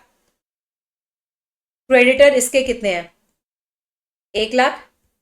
4 lakh, 6 lakh, 1 lakh, outstanding interest 1 lakh. ये चारों के चारों खत्म हो रहे हैं, किसके नाम पे कन्वर्ट हो रहे हैं मिस्टर ए? तो इफेक्टिवली मैंने क्या किया, कुछ नहीं किया। ये नहीं भी करोगे चलेगा, आपको ये करने का मन नहीं है मत करो। पूरी लायबिलिटी बंद करके एक लायबिलिटी मिस्टर ए के नाम पे क्रिएट कर दी। मिस्टर ए की पूरी लायबिलिटी मैंने बंद की और एक मिस्टर ए के नाम पे खोल दी। मिस्टर ए कह रहा है 6 लाख से मैं अपना डेप्ट कैंसिल कर रहा हूं, तो लायबिलिटी कैंसिल कर रहा है मतलब रिकंस्ट्रक्शन में जाएगा। मिस्टर ए अकाउंट डेबिट अपने आप को कितने से कम कर रहा है, 6 लाख टू रिकंस्ट्रक्शन। 6 लाख से लायबिलिटी वो अपनी खत्म कर रहा है, तो उसकी टोटल लायबिलिटी कितने थी, 12 लाख। 12 लाख में अपनी वो लायबिलिटी कितने से कैंसिल कर रहा है, 6 लाख। करेक्ट। थर्ड कह रहा है वो 1 लाख कंपनी को पे करेगा, तो भाई मेरे पास मिस्टर ए से आ रहा है 1 लाख। 1 लाख ए से मेरे पास कितना आ रहा है, 1 लाख। मेरे पास ए से कितना आ रहा है, 1 लाख। क्वेश्चन बोल रहा है भैया मिस्टर ए मुझे 1 लाख दे रहा है, दे देना, तो मैं क्या करूं। We will receive ₹1 lakh from mister A, ले लो। तो गाइस ध्यान से देखो, मिस्टर ए की टोटल लायबिलिटी कितनी थी, 12 लाख। उसमें से कितना वेव ऑफ कर दिया, 6 लाख। और मिस्टर ए से कितना, मिस्टर ए से और कितना ले लिया, 1 लाख। तो इफेक्टिवली 12 लाख की लायबिलिटी क्वेश्चन में थी, 6 लाख वेव ऑफ कर दिया। टाइम पास करने के लिए क्वेश्चन ने मेरी लायबिलिटी फिर से 1 लाख से एक्चुअली बढ़ाई, बिकॉज मैंने एक्चुअली ली है। तो यहां पर रिकंस्ट्रक्शन नहीं आएगा बिकॉज बैलेंस शीट टैली चल रही है। तो बताओ मेरी फाइनली मिस्टर ए के अगेंस्ट लायबिलिटी आई कितने से, 7 लाख। तो भाई अब मिस्टर ए बंद होगा 7 लाख, और उसके बदले में मैं दूंगी 12% डिबेंचर्स, जो क्वेश्चन ने बोला है 7 लाख का।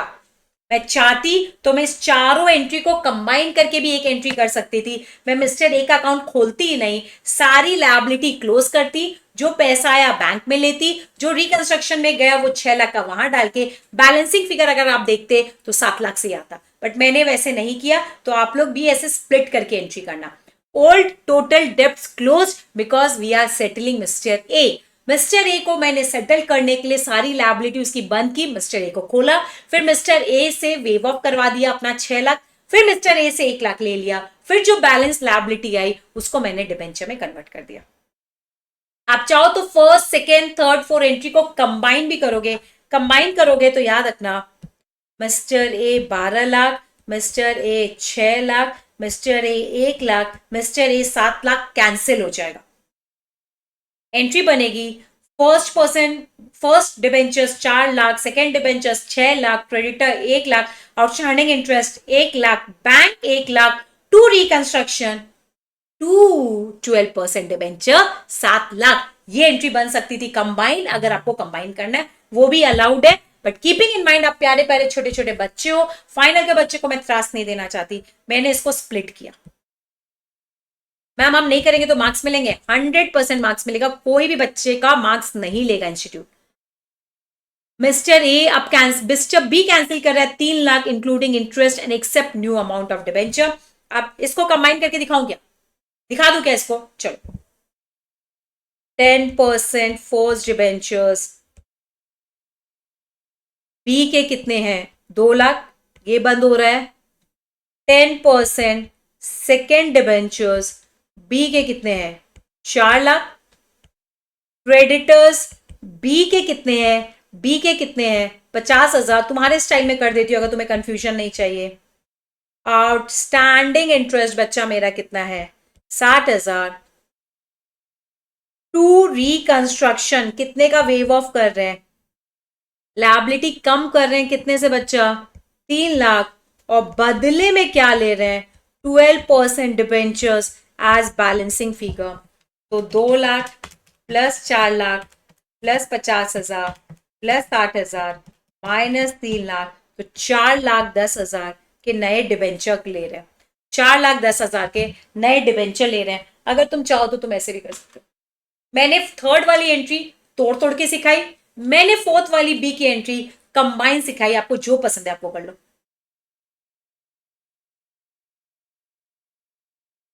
बस याद रखना थर्ड और फोर्थ में एक फर्क है, थर्ड में हमने मिस्टर ए से और 1 लाख का लोन बीच में लिया है, बट मिस्टर बी से वैसा कुछ नहीं किया है। Anybody has an issue? बस बेटा बस, अब तो कुछ नहीं, अब क्वेश्चन कुछ नहीं है, मैंने ए और बी के लिए लिया था। ट्रेड क्रेडिटर्स जो बचे थे, तो बताओ कितने बचे थे। मेरे बैलेंस शीट में क्रेडिटर्स था 5 लाख, उसमें से 1 लाख ए था, 50,000 बी था, तो बचे 3.5 लाख। 3.5 लाख के क्रेडिटर में 50% वेव ऑफ हो रहा है। तो 3.5 लाख के क्रेडिटर्स का 50% वेव ऑफ करो, तो बताओ क्रेडिटर्स का 50% अगर वेव ऑफ करेंगे, 1,75,000 to to to reconstruction 1,75,000। Am I clear? Am I clear? आ जा।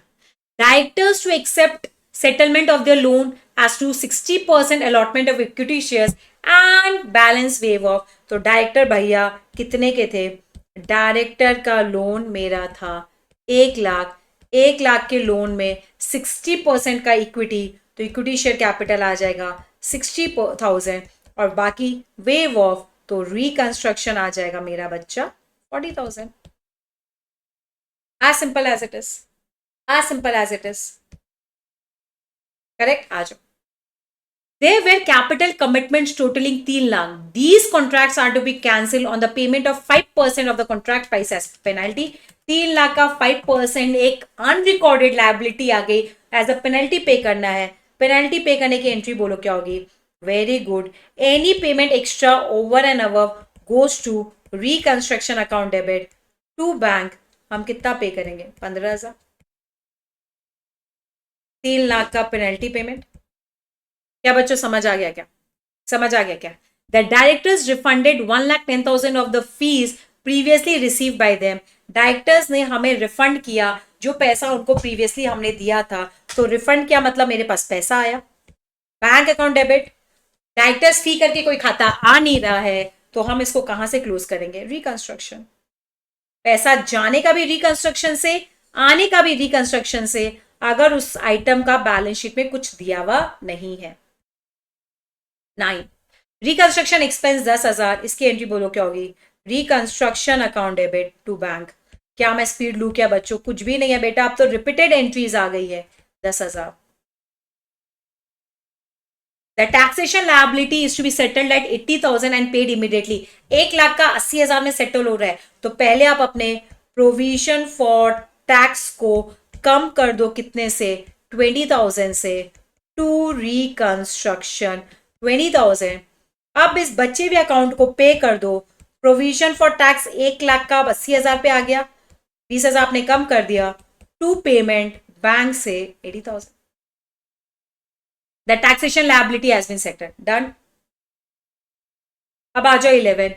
The assets and liabilities as अंदर। लैंड एंड बिल्डिंग को 28 लाख पे लाया, तो मेरा लैंड एंड बिल्डिंग 30 लाख का 28 लाख पे हो गया, 2 लाख घटा दो, घटा दिया।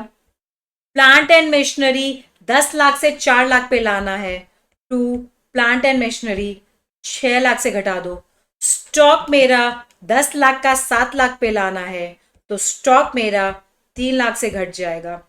डेटर 5 लाख से 3 लाख हो गया, तो बच्चों डेटर को भी 2 लाख से घटा दो। कंप्यूटर 3 लाख का 1,80 करना है, तो कंप्यूटर को भी 1,20 से घटा दो। Furniture and fixture, furniture and fixture 2 lakh का 1 लाख हो गया, तो फर्नीचर एंड फिक्सचर को भी 1 लाख से घटा दो। ट्रेड इन्वेस्टमेंट 5 लाख का 4 लाख हो गया, तो बच्चों ट्रेड इन्वेस्टमेंट को भी 1 लाख से घटा दो। भाई साहब ये कितने घटाने वटाने की फालतू एंट्री दी है। बताओ क्या क्या घटाया? 2 lakh plus 6 lakh plus 3 lakh plus 2 lakh plus 1,20,000 plus 2 lakh, तो रिकंस्ट्रक्शन अकाउंट में कितना आ गया? 2 lakh plus 6 lakh plus 3 lakh,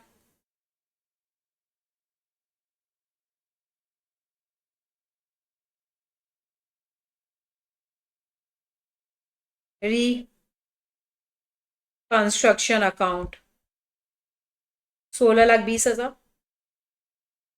1 lakh 1 lakh 1,20। Debtor भी घटा है ना बच्चा? 5 लाख का 3 लाख केस। और लास्ट में क्वेश्चन ने आपको एडिशनल कुछ राइट ऑफ करने को बोला है, गुडविल को भी, तो भाई गाइस क्वेश्चन ने बोला है तो मैं कुछ नहीं कर सकती हूँ।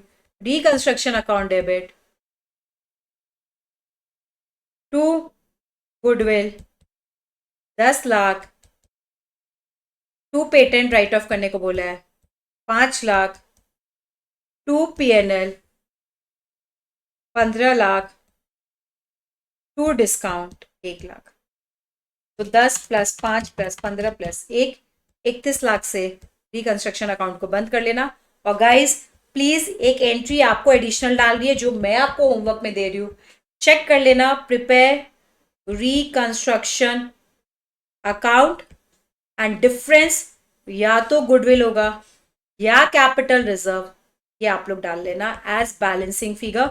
वो मैं नहीं कर रही हूँ। तो ये क्वेश्चन सिर्फ लेने का मेरा ये मोटो था कि जितना ज्यादा लेंदी क्वेश्चन होगा उतना ज्यादा आसान होता है। क्या यहाँ तक मेरे बच्चों अच्छे से समझ आ गया? क्या कुछ था ही नहीं बेटा, कुछ सिखाया कहाँ, सिर्फ टाइम पास किया, फटाफट फटाफट जर्नल एंट्री करके प्रैक्टिस करवा दी आपको सारी।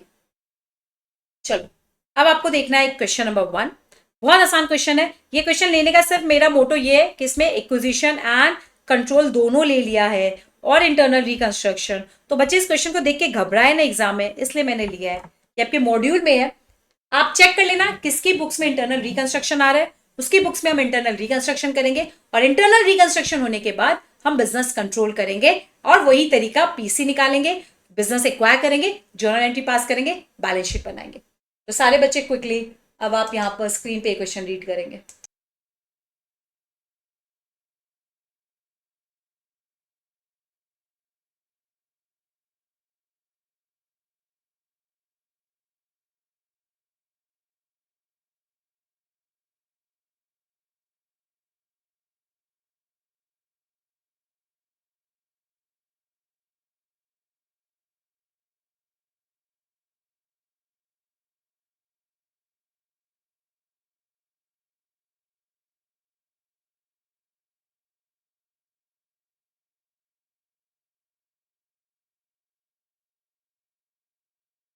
देख लिया ना बच्चों, देखो ना, दो बैलेंस शीट दी है। The following is a balance sheet of Rito and Arima. आपको देखना पड़ेगा इसमें एक्वायरर कौन है, एक्वायरी कौन है। पहले मैं सिर्फ आपके लिए क्वेश्चन रीड कर देती हूँ। Fix assets 810 255, investment included in the investment of Arima limited. एक इन्वेस्टमेंट हमारा ऑलरेडी हो रखा है एक दूसरे में। Debtor cash at bank PNL, PNL आ रहा है, पता नहीं किसकी बुक्स में आ रहा है, देखना पड़ेगा। Equity share capital, reserves and surplus, 10% debentures, loan from bank, bank OD, unpaid dividend.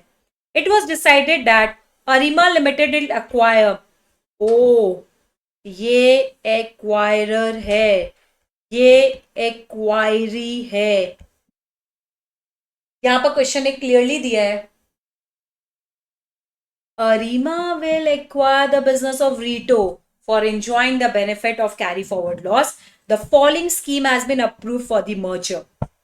Arima will reduce its shares. अरीमा ये एक्वायरर भी है और इंटरनल रिकंस्ट्रक्शन में भी जा रहा है। शेयर्स रिड्यूस, बैंक फॉरगो, ये वाला पीसी निकालने के काम आएगा।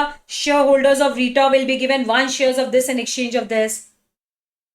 Sundry creditors of Arima include, ये भी कॉन्ट्रा एंट्री है अपना इंटरनल री एक्विजिशन का, अपना वो क्या बोलते हैं बिजनेस कंट्रोल का। After merger unpaid dividend will be paid, तो ये भी आपका उसी से रिलेटेड है, एक्विजिशन से। It will cancel this much at a cost of इतना, ये भी एक्विजिशन से ऑथराइज है। इसका मतलब सिर्फ अपने को पहले 2 पॉइंट पे काम करना है, पहले 2 पॉइंट पे अपने को काम करना है जो इंटरनल रिकंस्ट्रक्शन से रिलेटेड है। बाकी सारे पॉइंट्स को अगर आप देखेंगे तो बिजनेस कंट्रोल से रिलेटेड है। बट टेंशन मत लो, मैं आपको सिखाती हूँ। Pass necessary journal entries in the books of Arima and prepare the consolidated balance sheet after merger. तो इफेक्टिवली पहले करना पड़ेगा internal reconstruction in the books of Arima, फिर हमें अरीमा की बुक्स में क्या करना पड़ेगा, बिजनेस कंट्रोल। अरीमा किसको कंट्रोल कर रहा है, रीटो को, एंड फिर हमें करना पड़ेगा consolidated balance sheet. It's a good question, इसको एग्जाम में पढ़ लेना, मॉड्यूल में दिया है इसलिए दे दिया, अदरवाइज नहीं देती मैं। Question number 1 and after this is the last question that we are practising for the fast track batch? Question number 1. Everyone, start करते हैं one at a time. The following are the balance sheet of Rito and Arima. आराम से दोनों के books में fix assets आ रहे हैं. रीटो यहां पर याद रखना एक्वायरी ने पहले से एक्वायरर में इन्वेस्ट कर रखा है, और आपको पता है बिजनेस कंट्रोल में अगर ओल्ड कंपनी न्यू कंपनी में इन्वेस्ट करती है तो ओल्ड कंपनी अपना इन्वेस्टमेंट कभी भी देती नहीं है, और न्यू कंपनी पीसी निकालते वक्त उस ओल्ड कंपनी के पास जो इन्वेस्टमेंट पड़ा है उसको माइनस करके अपना पीसी कैलकुलेट करती है. याद है क्या? Total PC less shares already held, net PC net shares issue करती है. Debtors, creditors, P&L, equity share capital, reserves and surplus, debentures. It was decided Arima Limited will acquire the business of Rito Limited, enjoying the benefits of business losses. The following scheme has been approved before the merger. Arima Limited will reduce its shares to 10 and then consolidate 10 shares into 100 each. मतलब इसमें दो entry की जरूरत है. सबसे पहले ARIMA limited अपने 100 के शेयर्स को 10 ईच में कन्वर्ट करेगी. तो इक्विटी शेयर कैपिटल अरिमा का देखेंगे बेटा, अरिमा का ये 100 रुपीज के शेयर्स थे तो ये बनते थे इसके 300. इसका मतलब 3 लाख शेयर्स इनटू 100 ईच. इसको हम कन्वर्ट करेंगे equity share capital of rupees कितने पे? 10 ईच पे, because question is telling us 3 lakhs into rupees 10, तो ये आ जाएगा 30 lakhs, और जो डिफरेंस है वो कहां चला जाएगा मेरा बच्चा? रिकंस्ट्रक्शन अकाउंट में. Balancing figure 270. अब क्वेश्चन कह रहा है इस 30 lakhs के शेयर्स को जो आपका ₹10 में कन्वर्ट हो चुका, इसको कंसोलिडेट कर दो 3 लाख इंटू 10 ईच. इसको कन्वर्ट कर दो इक्विटी शेयर कैपिटल ऑफ 100 में. Amounts remains the same. याद रखना जब आप शेयर कैपिटल के शेयर्स को कंसोलिडेट करोगे अमाउंट सेम रह जाता, सिर्फ नंबर्स चेंज हो जाते हैं. जो हो जाएगा 0.3 lakhs इंटू 100, मतलब 30,000 हो जाएगा. 30,000 हो जाएगा. बात समझ आ गई? सिंपल, कुछ था नहीं, pure time pass. Bank agreed to waive the loan of 18 lakh of Arima. Bank, loan from bank. Bank कहता है भैया मैं वेव ऑफ कर दूंगा. अच्छी बात है. बैंक लोन 18 लाख से वेव ऑफ हो गया टू रिकंस्ट्रक्शन 18 लाख. कोई लॉसेस या फिक्टिटियस असेट्स है क्या? हाँ मैम, एक लॉस है, उस लॉस को क्लोज कर दो. आप पहली और दूसरी एंट्री के अलावा कुछ भी नहीं है जो इंटरनल रिकंस्ट्रक्शन से रिलेटेड है, तो मैं इस लॉस को क्लोज कर देती हूँ. 240. चेक करो मैच है या मिसमैच. 270 क्रेडिट में, 18 फिर से क्रेडिट में, 240 डेबिट में. 48 का जो डिफरेंस आ रहा है ये बैलेंसिंग फिगर कहाँ जाएगा? कैपिटल रिजर्व में. तो यहां पर ये 4 एंट्री करते ही मेरा internal reconstruction comes to an end. तो ये 2 एंट्री क्वेश्चन में दी हुई थी पहली 2 करने के लिए. ये साइलेंट है, ये एट द एंड वाला पॉइंट है. तो ये चारों एंट्री करती बच्चा मेरा internal control, internal reconstruction comes to an end. तो आपको सम में ऐसे ही करना है. एंड उसके बाद आपको अपने सम में क्या अप्लाई करना पड़ेगा? Ind AS 103. चलो स्टेप बाय स्टेप चलेंगे. Who is the acquirer? Arima limited. Who is the acquiree? Rito limited. What is the date of acquisition? 31st March 2024. Calculate PC. Payment to, payment in, working notes, amount. Payment to equity shareholder. Shareholders of Rito Limited will be given payment in equity shares. Shareholders of Rito Limited will be given 1 shares of Arima Limited in exchange of every shares held, और मेरे company के shares के दाम कितने हो गए थे 100, तो बताओ ये आएगा कितना 600 lakh minus investment already held. बताओ कितना इन्वेस्टमेंट ऑलरेडी हेल्ड था। रीटो limited will cancel 20% of holding of Arima which was held at the cost of 75 lakh। ऐसे नहीं, रुको, इन्वेस्टमेंट ऑलरेडी हेल्ड 20%, तो कितना अमाउंट, कितने नंबर ऑफ शेयर्स आएंगे,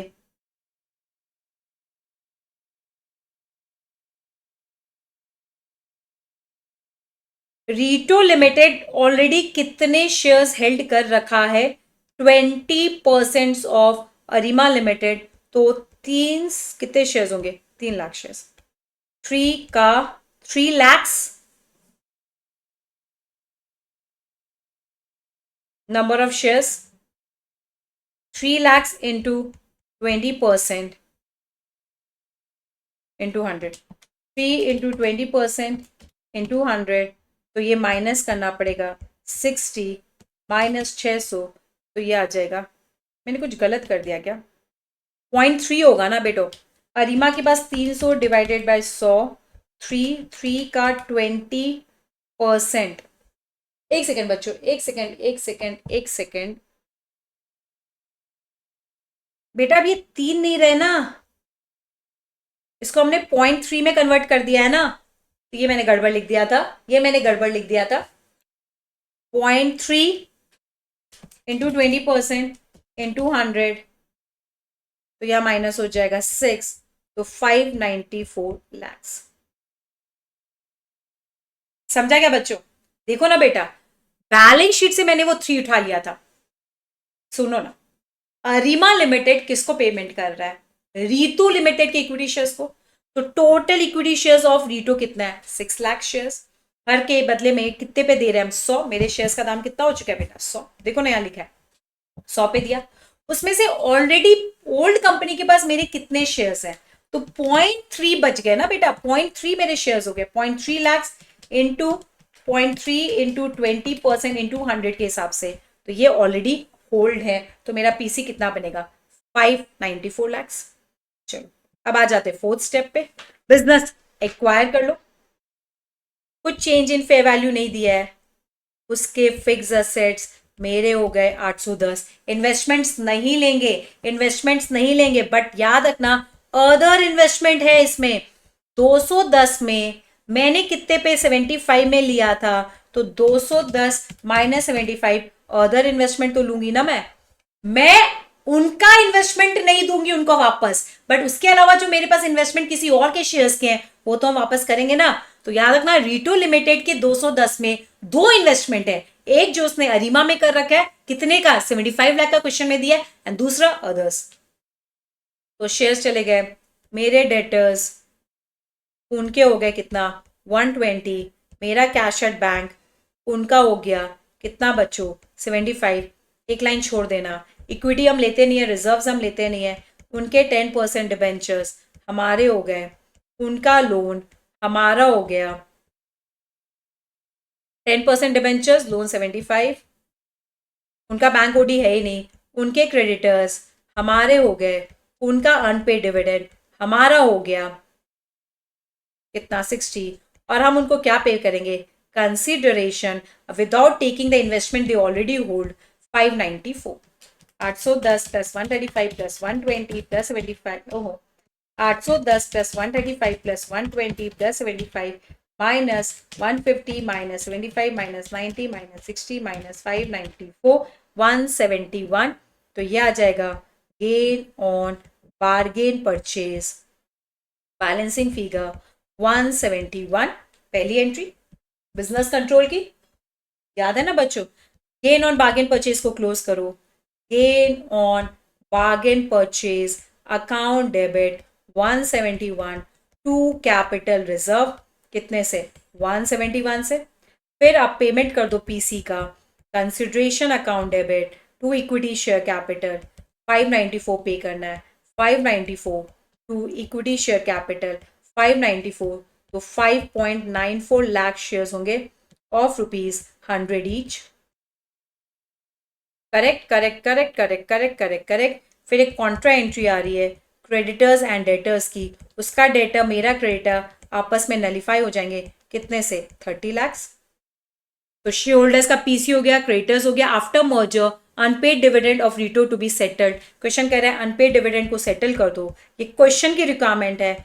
अनपेड डिविडेंड कितने का है 60, after merger will be paid, paid मतलब बैंक से पेमेंट कर दो 60। Rito will cancel 20% of Arima investment which was held, ये हमें पता ही है। हम बिजनेस कंट्रोल में अगर एक एक्वायरर के शेयर्स ऑलरेडी एक्वायरी के पास होते हैं तो वो कैंसिल होते हैं। क्वेश्चन ने कॉस्ट इसलिए बता दिया आपको ताकि आपको पता चले कि उसके टोटल इन्वेस्टमेंट में उसके अदर इन्वेस्टमेंट कितने हैं और अरीमा के इन्वेस्टमेंट कितने हैं, और अरीमा के इन्वेस्टमेंट हमेशा उसके इंट्रिंसिक वैल्यू पे लिया जाता है, ऑथराइज कैपिटल का हमें कुछ करना नहीं है। क्या बच्चों यहां तक बात समझ आ गई क्या? गाइस अब आप इसकी बैलेंस शीट बना सकते हो। I think this should be the part of the homework. आपको क्या करना पड़ेगा, एग्जिस्टिंग बैलेंस शीट किसका, Arima, plus internal control, internal reconstruction की एंट्री जो की वो उसमें प्लस या माइनस जो करना है, plus plus minus business control की जो एंट्री की उसको ध्यान में रखते हुए आपको नई बैलेंस शीट बनाना है as per Ind AS 1 followed with notes to accounts. क्या बच्चों यहां तक बात समझ आ गई क्या? तो ये आपको करना है इन दिस पर्टिकुलर चैप्टर। ये एक एक्स्ट्रा पॉइंट्स दिए हुए हैं, यहां तक आप सारे बच्चों को अगर बात समझ आ गई तो फटाफट बताएंगे। आई नो बच्चे कहते हैं मैम आप बहुत ज्यादा पढ़ाते रहते हो, कुछ बीच में इंटरेस्ट डाला करो बेटा। ट्रस्ट मी सीएफआर एक बहुत वास्ट सब्जेक्ट है, अगर इसमें मैं बहुत सारी बातें करूंगी तो बहुत डिले हो जाएगा। और अपने ऊपर भरोसा रखो कि अगर आप सीएफआर को डेली बेसिस पे अच्छे से पढ़ेंगे तो मजा आ जाएगा, मजा। क्या बच्चों यहां तक बात समझ आ गई क्या? Quickly everyone full on energy, yes. तो चलो एक बार ना बच्चों एक क्विक रिवीजन करते हैं, हमने जो भी पढ़ा है स्टार्ट टू एंड पूरा रिवीजन करते हैं। स्टार्ट टू एंड हम पूरा रिवीजन करेंगे, एवरीबडी विथ मी।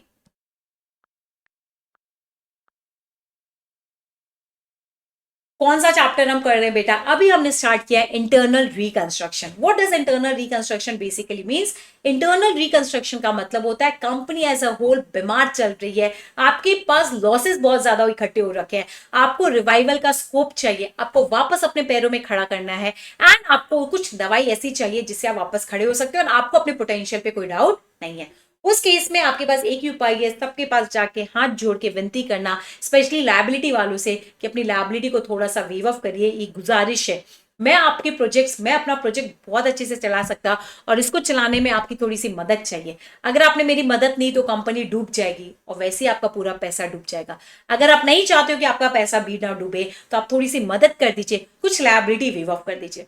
क्वेश्चन आपको बताएगा हर एक चीज में कौन सी लायबिलिटी कितने से वेव ऑफ हो रही है, कौन सी लायबिलिटी अपने आप को वेव ऑफ करने को राजी नहीं है, कौन सी लायबिलिटी पेमेंट लेने में ही इंटरेस्टेड है। ये सारी बातें आपको क्वेश्चन डिटेल में देगा। तो keeping that in mind, internal reconstruction is nothing but मतलब revival of the balance sheet through an account known as reconstruction.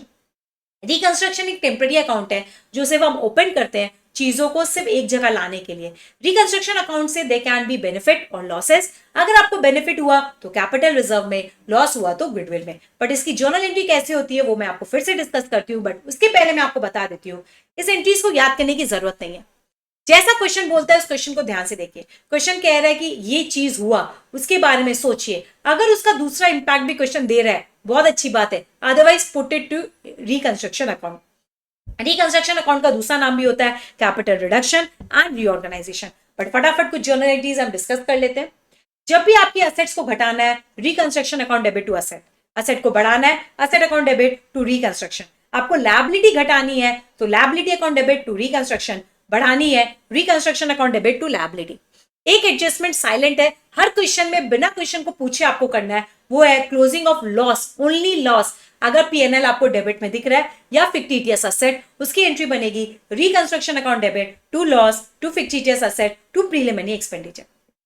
हो सकता है कुछ क्वेश्चन में न्यू लायबिलिटी का नाम चेंज करेंगे, सॉरी ओल्ड लायबिलिटी का नाम चेंज करके न्यू लायबिलिटी में डालेंगे, it is purely a change. अगर इसमें कोई डिफरेंस नहीं आएगा तो बढ़िया, आएगा तो रिकंस्ट्रक्शन में। बहुत बार कैपिटल को लेके बच्चों को बहुत कंफ्यूजन होता है कि कैपिटल का एडजस्टमेंट कैसे होगा। क्वेश्चन में चेक कर लेना क्वेश्चन क्या बोल रहा है, फेस वैल्यू 2 या paid up value. Face value change करने को बोल रहा है, इसका मतलब पुराना फेस वैल्यू फाड़ो, सेम नंबर ऑफ शेयर्स का नया फेस क्रिएट करो। बट अगर पेड अप वैल्यू चेंज करने को बोल रहा है, इसका मतलब जो अमाउंट है उसको रिड्यूस करो। तो चेंज इन फेस वैल्यू की एंट्री होती है equity share capital account debit to equity share capital to capital reduction या रिकंस्ट्रक्शन।